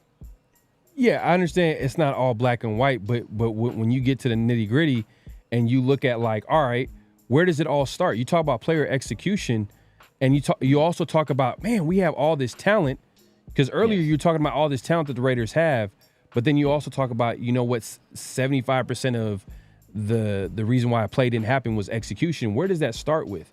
I understand the players coaching. have to. No, so that's definitely coaching. So no, but that's my point though. So you don't point to play calling. That's poor coaching, definitely. So that's not execution. That's just poor coaching. I think we can all. I think AJ Simpson and I think me and him are like on the same page when it. I think we can all agree, like, when we talk about the play calling, we're also talking about the coaching as well. We're not just saying just the play call. We're not just saying, oh, he should have called this play at this time. They're talking about play calling. That's what they always do. They're talking about play calling. If you're talking about bad coaching, that was definitely an issue, and that was definitely an issue where Josh McDaniels wasn't good enough at conveying his message in a manner that was conducive to success. He coached hard, but he didn't coach effectively, and there's a difference. And that's something he didn't understand. That's something that Max didn't mind, Devontae didn't mind, but, you know, there were other people on the team that minded how he coached because he coached hard, too hard, you know. So, but his coaching wasn't effective enough at, you know, getting people to execute properly, and that's on Josh McDaniels. But, you know, don't point to play calling. We had game specific, and that was another reason. If we had game specific game plans or opponent specific game plans for each opponent that we played against to attack their weaknesses. Now, Josh McDaniels didn't do a good enough job on the install or having the guys ready on game day, but it wasn't about the play calling. It was more so about the execution of the play, which at the end of the day, that falls on his ability to install it and to coach it properly. Yeah, but when I mention play calling, when I'm mentioning the players, the system, I'm literally talking about coaching. I'm literally talking about the guys that are, like, literally leading the locker room. It just didn't work because we're not questioning the talent of Devontae Adams. Yeah, because when you talk about, like, oh, well, you know, AOC had all these weapons, that when you say all that, we're not questioning Devontae Adams. When you say that, we're not questioning Jacoby Myers. We're not questioning all the weapons that we have on offense. But what we're questioning is that whole offensive system did not work. The players did not catch on quick enough. They didn't take to Josh McDaniels coaching. And when when you're, like, literally halfway through the season it's kind of too late. There's no way you could kind of salvage the offense. Like if it's done, it's done. Like they try to bring in Bo Hardgree, and he can only work with what he got. It's not like he can install his offense. So even Bo, he was kind of dealt like a messed up hand because he could only run the offense that Josh McDaniels kind of had in place. It wasn't his offensive system. It wasn't his. He had to work with what he got. So what I'm trying to say is that, like, at the end of the day, like, I agree with you, but it's just, I think AJ, me and AJ on the same page, man. It's not just play calling, but I think we're putting everything together. It's play calling, it's coaching, because I'd say, all right, like with John Gruden, do you think it was coaching or play calling with him? Him is a little bit of both, but him, I think. Between the 20s, he was a good play caller. I think once he got to the goal line situations, his play calling kind of fell off. But part of that, that's something he struggled with his whole career. But part of that could also be Derek Carr. Short Derek Carr yardage, is never a good quarterback. Short yardage and red zone. Short yardage and red zone for sure. He struggled. But part of that was Derek Carr struggled there too. Gruden struggled there early in his career as well, though. So that we can't put it all on Derek Carr. But Derek Carr, he's also always a guy that struggled in the red zone. Yeah. My guy won in the building, man. AOC is trash. I'm sorry. Please name another team where AOC can start. I don't see the huge upside with them. He's a 10-year backup, in my opinion, upside included, which isn't bad. Hey, man, it is what it is. He's on the team, and that's what we got. That's what we got, man. Yeah. If you've been watching us long enough, you knew that we were trying to get a quarterback this year. You were actually the guy that was saying not to draft a quarterback this year. I remember that. You left a comment. I read the comments, and I remember you saying that you didn't want to get a quarterback this year. You wanted the Raiders to actually build the talent on the roster and go all in on the draft next year as far as getting a quarterback. So everything is kind of working in your favor, one. Everything's working out in your favor, man. So because if it is what it is. Mike, OG in the building. He says Gardner's 15 and 22. The last 5 years, AOC is a better choice. Hey, look, we'll see. He's kind of. It's hard to. I get you, man. I hope it's AOC. You would think that a second year player could go in and have bigger upside and be able to take this spot, but. If Minshew's the guy, I'm all in on Minshew. I'm just letting you know. I just want to let y'all know. If Minshew's the guy, I'm not going to be one of those guys that's, oh, man, AOC's not the guy. Why? What are they thinking? What are they doing? Nah, let the best man win. Let the best man win. That's how I feel about it, man. I'm totally on board with that. Yeah, man. Oh, my God, man. Raiders Smoke 89. Appreciate the super chat, man. Hey, man, this guy, man, I appreciate you, man. He says Gannon was cheeks before he came to the Raiders. With the right spot and weapons, you never know. Minshew could be balling out. We don't know his ceiling. True. You don't. We don't know AOC's either. We don't know AOC's either. So AOC. This is why we get the chance to battle it out, right? Those guys are going to camp.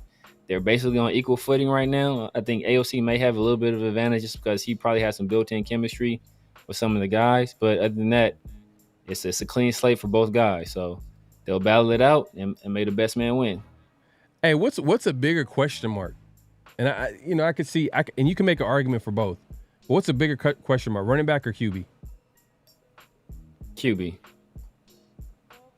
But do you feel like there's a question mark at running back at all? I think there's a question mark there's not a question mark of whether Zamir or not can be productive or not. We've seen him be extremely productive. We've seen him be productive in the most stressful situations, right? In the situation where you're facing one of the top defenses in the league, your quarterback hasn't completed a pass for 3 quarters, and we need to put the game in your hands to win it. And he was able to execute. I don't think we've really seen outside of one game where AOC was really productive, and that when we played the Chargers. Other than that, he was mostly up and down. Zamir White, once he got the opportunity to play, he was pretty consistent over those last games. Real Men Wear Black says the Vikings game showed me everything I need to know about. Hey, man. Watching that 3-0 game, I'm not going to lie, that was disgusting. That was like one of the worst games I've ever seen. Like, just, it was bad in the fact that, like, 3-0. Like, it's like, how can a game be lost like 3-0, 0-0 most of the game, and then they scored 3 points, and it be so far away? We couldn't score at least 3 points, 7 points to win a game, something, 6 points. Man, that was a tough game to watch, man. Tough game to watch. But I hear your frustrations with that game, but it's kind of unfair to AOC because there's so many different factors. And now, like, hey, look, at the end of the day, like, is a competition. You heard Telesco, you heard AP, they're all in on their guys. Early, if you've been watching us long enough, we've been on for a little bit, and we probably gonna head out in a little bit. But look, earlier in the show, we talked about Jared Goff receiving a 4-year, $200+ million contract. They're all in on Jared Goff, which means a guy like Hendon Hooker, who the year prior was a quarterback that a lot of people liked coming out, but he was just hurt. He might be available in a trade. So are you guys entertaining that? I mean, earlier we put out a chat. I think the majority of you guys said the Raiders should definitely entertain and trade for Hendon Hooker, but there was quite a few of y'all just saying that no, the Raiders should stay put, go with the guys that they already have, or go with a different option. But I like Hendon Hooker, man. He gives you mobility. He has a good arm. Coming out, they talked about his accuracy throwing downfield. It is what it is. Look, I would say this, bro. I would say this. I mean, I like Hendon Hooker too. I would say this though. There's a lot of people that be trying to compare Aiden O'Connell to Jared Goff. I'm asking y'all people that be trying to say Aiden O'Connell is Jared Goff. Are you paying Jared Goff? Are you paying Aiden O'Connell? What was like 170 something guaranteed for $200 million over 4? Are you giving Aiden O'Connell that contract for people that want to compare Aiden O'Connell to Jared Goff? Nah, not right now. Like I wouldn't. I don't know where you can even say you can answer that question with confidence and say, yeah, we should give him that contract. But that's a weird comparison. I don't see. I don't see. I don't see it. I don't see it either. But there are a lot of people that are Raider fans that try to say Aiden O'Connell is Jared Goff, or he's going to be like Jared Goff, or as good as Jared Goff. I don't see it. I think Aiden O'Connell he's closer to Kerry Collins than Jared Goff. Man, this has been we've been on for a minute. We gotta wrap it up. We got a little carried away today, man. We just had to wrap that up, B. Watch Raider says we just need around 600 yards, and the rest gonna be Madison and etc. It's a committee, bro. That's why they ain't signed Jacobs. Yeah. We'll see though, man. But like, it's just who's gonna give those other yards though. Like you got Zamir, right? You got Zamir. Are you saying? Oh, hold up, Watts. Are you saying Zamir is going to get 600 yards? Yeah, I think Zamir got like 451 in like very limited play time last year. The entire season, a 17-game season, 600 yards. Yeah. That's pretty bad. I think he can go for 11 or 12. I think he'll go for, if he stays healthy, he'll go for 11 or 1200. Yeah, I mean it's not really hard to get 1,000 yards in today's NFL. Like. Especially 17-game season, that's like 70 yards a game or something like that. So it's not a lot of yards per game. It's not, man. You got to look at like the quality of those yards. How much is he averaging? How many yards carry he's averaging? I also look at rushing touchdowns, how effective he is in the red zone. Also, you got to look at like is he versatile? Is he giving you catches? As far as like his is he a receiver out the backfield? Like. There's a lot of different ways you can look at how effective the running back was, how effective a running back can be for the offense. Especially today's NFL, like they want the running backs to catch out the backfield. They want them to block, like. Yeah. So, I don't know. Do the Raiders rush for 2,000 yards? I don't know, man. I got him going 2150, 2,150 yards for the Raiders next year. 2,150. Was Zamir White getting 600 of those yards? No, hell no. I got Zamir White going for like 11 or 12. That's watch. I don't look. If Zamir White go for 600 yards, bro, we are we are in for a long season. That means that either Madison turned into our number one back, or we putting the ball completely in the hands of completely in the hands of AOC and Gardner Minshew, which is not a situation I want for either one of those guys. So I agree with that statement. Yeah, I think Zamir White going for like 11 or 12. Okay, a lot of people agreeing with you. I mean, Marty March saying that I would take the over. Watts again saying it's a committee now, bro. That's why that's it. White can total 20 carries, but we have multiple backs. But outside of Zamir and then Madison, it's kind of, we don't know really who's gonna be like have a prominent role. I mean, Amir Abdullah is coming back. Dylan Lobby, he's a rookie, so you don't know. Like, it can go either way. Yeah, we don't know. I can't guarantee. Even though I can like a guy like Dylan Lobby, but I don't know how the coaches are gonna view him, how well he takes to the offense, and how well he plays in training. You know, it's hard to say. We just know Madison and Zamir. We can say possibly. Even Madison, though, they didn't commit too much money where they can't cut him. It's a possibility. Yeah. You know, but who knows? I mean, Lobby's my guy, man. Lobby's my guy. So I'm hoping he gets the start over Amir. I'm hoping he gets. I hope he gets the runtime over Zamir, over Amir, not Zamir, over Amir Abdullah. And I hope he's able to make an impact year one. I mean, I like what he does as a receiver out of the backfield. I think he could tote the rock a little bit too. So I think he can make an impact. I've been saying forever, and I said before he made an impact last year that Zamir was going to be a guy that as soon as he got an opportunity, he was going to ball out. And that's exactly what he did. And I think Madison, in a reserve role, can be a solid backup. I think this is earlier Watts saying over 400 carries, though, to win the rushing title. But that's what it is, though. Yeah. that's how that. If you look at a lot of the running backs that win the rushing title or have a big-time rushing year, they get a lot of carries. They get a lot of carries, man. Look no further, and I'm not comparing the two, but look no further to Henry, that formerly of the Tennessee Titans. You know what I mean? Like, he got the ball a lot, which wasn't a bad idea. He was productive with it. He's now with the Baltimore Ravens, but that's just, it is what it is, man. Yeah, but not every running back can get 400 carries and be productive with it, though. Yeah. That's true. And stay healthy enough too for that too. Be honest. That was the only year Josh Jacobs played every single game, and he had his best year. Then the very next year, he's hurt again. So. Yeah, and you probably all them carries too, and it didn't help that he missed. He was getting hurt before all them carries, though. You said it again. He was getting hurt before all those carries. That's my point. His contract year is only year he balled out. He was hoping to cash in, and then he didn't cash in. So as soon as he didn't cash in, I don't know if he withheld effort or what he did, but as soon as he didn't cash in on what he thought he was going to cash in, he kind of fell off.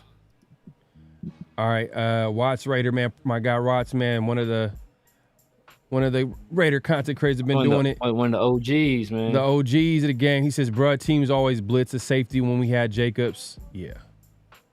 Nah, man. I looked at the advanced statistics. He faced about the same number of loaded boxes as Zamir did, or about the same number of 8-man fronts as Zamir did. I checked the stats. So that was like last year. Last year. Yep, I checked the stats on that. I mean, but you can check next gen stats if you want. If you don't believe me, but yeah, I checked the stats already. So if you want to check them. He said Jacoby's explosive. Man, explosive and Jacoby, I don't know. That's pretty strong, man. So even in our best year, right?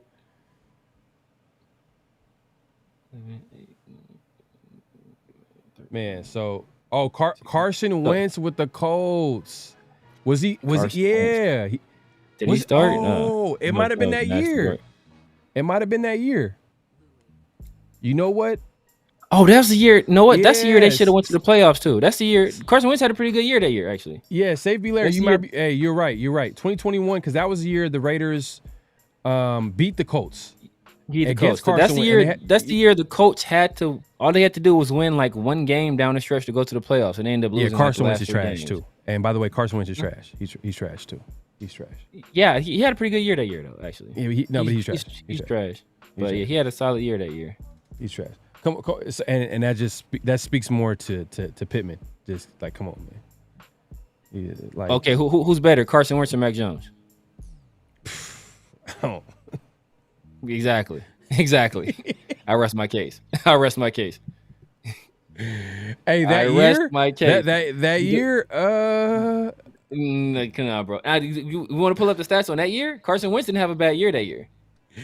Yeah, but it wasn't about stats though, man. Like I don't know, man. I'm not a Carson Wentz guy. I'm not a Carson Wentz guy either. I've been one of the main people saying he was trash for years, but he's better than Mac Jones. SoCal Sal's and we're just catching up with the chat. SoCal Myers is a great number 2 receiver. Yeah, he's a good number 2 receiver. I'm not down that for sure. But the argument was who was better, Pittman Jr. or Myers, and it's like you're arguing a guy that's a number 1 with a guy that's a perfect number 2. Yeah, and exactly. maybe you can argue Pittman might be in a like if. Maybe Pittman could be a great number 2. Lower end number 1. Great number 2. I think he'd be a better number 2 than he would be number 1. But So he's a solid number 1. Yeah, he's a lower end number 1, great number 2. And then I say with Myers, he's a number 2. He's a good number 2.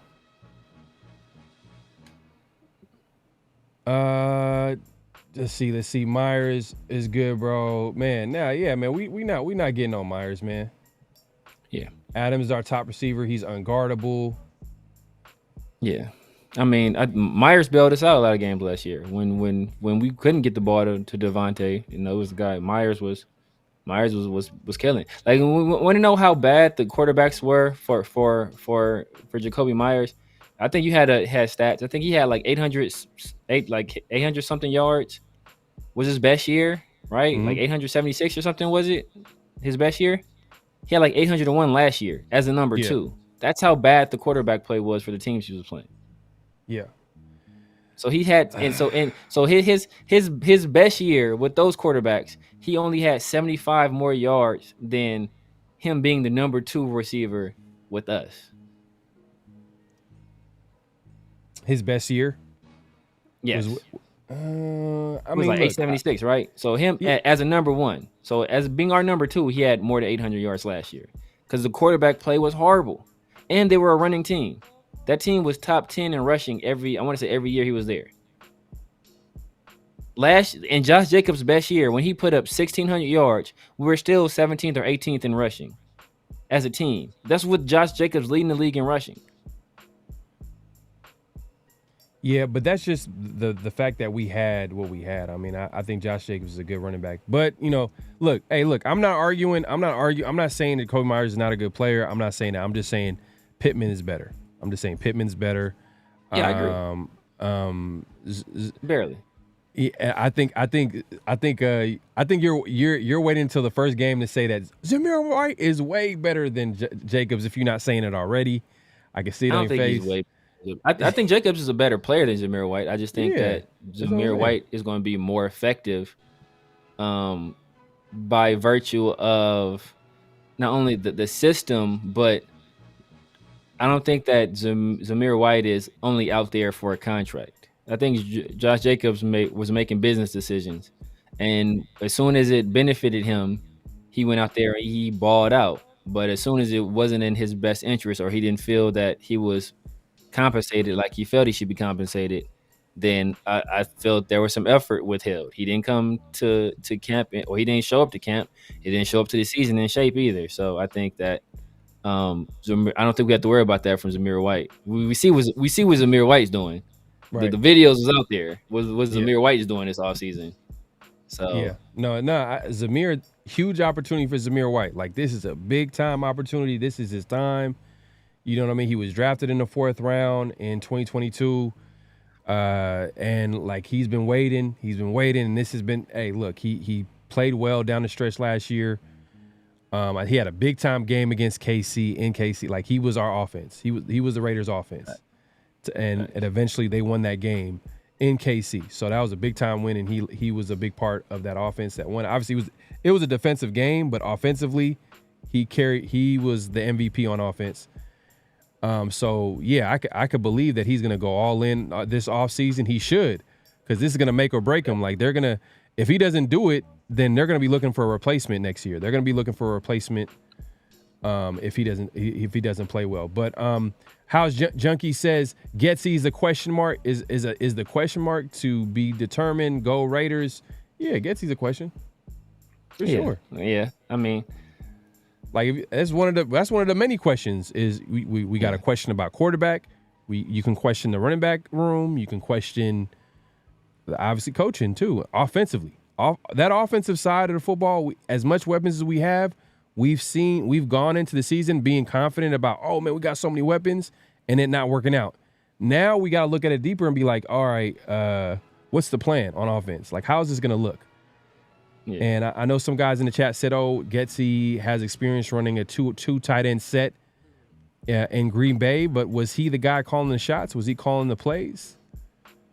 I'm not sure if he was. Edgar Bennett was. Oh well, it would have been McCarthy probably, but Edgar Bennett was offensive coordinator at the time, and then McCarthy would have been the play caller. His first thing, his second go around, when he was there. He was quarterback's coach, and I think he was there with LaFleur, so LaFleur would have been calling the plays. So, yeah, man. But hey, man, this has been this has been a barn. This has been the Lord of the Rings version of the 50-50 show. Hey, bro. man, this is the director's cut. What, man, y'all? Hey, look, man. If y'all ever question how much we love the Raiders, man. Love talking football. Just doing the 50-50 show every Monday, man. Y'all seen it here, man. We just did a 3-hour show. We don't go on for 3 hours, man. I think when we're doing the draft, we did a 4-hour draft show, and that was like, man, that was crazy for us to do that. So for us to just do a randomly unplanned, usually planned 50-50 show. Earlier, we had shout out to Raider Rundown coming through. He came through, and we had a conversation with him, and we had a great conversation with everybody, man. But I say all that to say, make sure to hit that like button, y'all, man. Hit that notification bell, all that good stuff. Shows your support. We're going live on both our channels, on the Severe Raiders channel. Let me go ahead and put that on the screen so y'all can see. At the Severe Raider. Make sure if y'all haven't subscribed, hit the like button on his channel. Make sure to head over to his channels, hit the subscribe button, hit the notification bell. What that does is it'll notify you the next time we go live or drop any new content. The next time we have some new content this week, we'll have a show be released on Thursday. Our guy the return of Big Mike this week. Is he out of town still? We gotta check in with Big Mike, man. So be on the lookout for that. We're gonna have a show. Yes, sir. And hey, just like Raider Rundown mentioned at the beginning of the show, we're also going to be looking at the schedule being released this week, which is going to be released on Wednesday. So we'll be able to look at that, look at each game and see. And you know what? We can go. Should we do a schedule?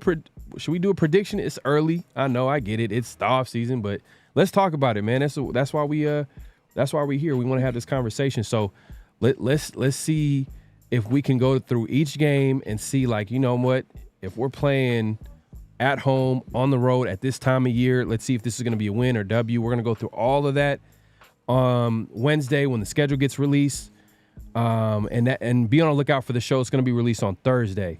So we'll be able to at least get through the schedule and then release it on Thursday.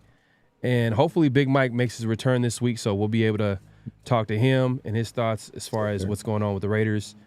But yeah, man, we appreciate everybody coming through, man. This has been a great show. 3 hours, man. To the chat, man. The chat was holding it down, man. The chat was holding it down big time. They were holding it down, man. Shout out to y'all, man. 3-hour show. Like I said, we don't usually do this. Usually our show is an hour and a half tops. Yeah. But man, 3 hours, man. We gave y'all 3 hours today, man. We really wanted to talk some football. We just naturally had a conversation. I looked up, I'm like, oh damn, like It's 2 hours and 45 minutes right now. Now it's pretty much 3 hours. So look, make sure to hit that like button. I know, hey, if you guys are viewing this vertically, the like button will not be available to y'all for some reason on the screen. So at the top right, there's going to be 3 dots. You just click on it and hit the like button. That's all you got to do. Click on that 3 dots and then hit the like button. If you see the like button in front of you, just hit that like button, subscribe, hit that notification bell, all that good stuff. We appreciate everybody coming through. We appreciate everybody leaving a chat. Shout out to Watch Raider, man. OG the game, man. Stopping by, man. Appreciate you. Yeah, man, like, hey, look, any last thoughts, man, that you want to let the people know, man? Let me put my stuff on here too, man. I got to show my stuff too, man. But yeah, just if you any last thoughts on that you want to leave a Raider Nation? Nah, man. Just once again, just want to shout out to the chat, man. You guys were doing your thing in the game today, man. Really appreciate it. You know, y'all are an integral part of the show, man. So we appreciate all the content, all the love y'all be showing in the chat. Show some of that love in the comment section as well. I want to say I did see somebody say there was a very interesting article about Justin Fields being toxic. So as soon as we get off, I'm gonna read that thing. But other than that, man, yeah, man, stay tuned. Some big things coming up. We got the schedule release coming. Then we got OTA is going to be right around the corner. Training camp right after that. And then, preseason is right after that, man. So hang in tight with your boys. Hit them notifications. Make sure you get down in the comment section. Make sure y'all like and subscribe. And we see y'all next time. Yeah, no doubt. Marty Marsh says, did Pharaoh say O.J. Simpson? No, I didn't say O.J. Simpson, but he said Tom Brady roast was hilarious, by the way. Man, yeah, I seen a little bit of it, man. It's hilarious, man. It was funny as hell. Jeff Ross, he's always at those roasts too as well. Like, he's like the king of those comedy roasts. But yeah, I got to finish it, man, because not everybody's built for the roast. Not everybody's built for the roast. So I was like trying to get through some of the people. Like, it was like generic. Like Randy Moss, I think I turned it off at Randy Moss. I was like, I think Raider Smoke said he sent a chat. I think we miss it? Oh yeah, my bad. Hey, Raider Smoke, I got you. We gonna get through it right now. Appreciate you for reminding us. My guy Raider Smoke, man. Man, this is how you show love, man. This is how you show support to the channel, man. Man, I appreciate you, my guy. Let's see right here. What he got for us right here? Raider Smoke. He says, I was in the black hole when we had Jamarcus and we lost 42-0. Oh man, damn. Man. I remember those are the dark years. You talking about the mid Was that the Eagles game? Was that the Eagles game when Nick Foles put up? Was that the Eagles game? I can't remember. Might have been was that the Niners? I don't know, man. I remember the Niners. I remember I know we got skunked by the Seahawks. I remember we got skunked, but I seen some terrible games, man. As a Raider fan, I want to see some winning. I want to see some championships. I want to see some playoff football. Man, there's nothing like playoff. You know what's football, bad? Man. You know what's bad is that somebody says I was at the game when we lost 42-0, and we can't think of which one. That's yo, bro. We're like, dang, which game was that? Damn, that is sad. Because look, we can go back. Remember the Saints game with Derek Carr? We couldn't get past the 40-yard line. We got skunked there too. It is what it is, man. Look, we're hoping this year is going to be better. But he goes on to say it could be worse. Laugh out loud. We can all agree that whoever is QB, we're riding with. Yeah, for sure, no doubt. Yeah, that's facts. 100% facts, man. And that's what we said to end that whole discussion was the fact that whoever is at the quarterback, no matter what, let the best man win. We're just speculating right now. Baby. Yeah, we're just trying to predict, what's actually going to happen when it's all said and done. I'm thinking AOC's the guy if he puts his best foot forward. I think AOC can be a guy. If it's close, I'm leaning towards AOC. But obviously, if it's Minshew, there's no reason to put AOC out there. What's the point? Especially if AP's job on the line. That's one thing to consider too. I keep bringing that up, and y'all need to understand, he's coaching for his job. Yeah. If he doesn't have long-term commitment from Mark Davis, you got to believe that he's gonna do whatever it takes to win. And hey, that's a good situation for the Raiders, but for him, he's going to put the best man out there no matter what. That's a guarantee for sure. But like I said, man, we appreciate everybody coming through. It's been a great show. Make sure to, I keep forgetting to say this, but the right way to say this is make sure to clock in, hit that like button on the way out, clock out at this point. Clock out by hitting the like button, hit that subscribe button, hit that notification bell. We appreciate everybody coming through. It's been a great show. Be on the lookout for another show this week on Thursday. We'll be talking about the schedule release, everything Raider related, all the latest news about the Raiders, man. And, man, we did a record 50-50 show, 3 hours, man. 3 hours, man. Sir, yes, sir. You guys are witnessing history.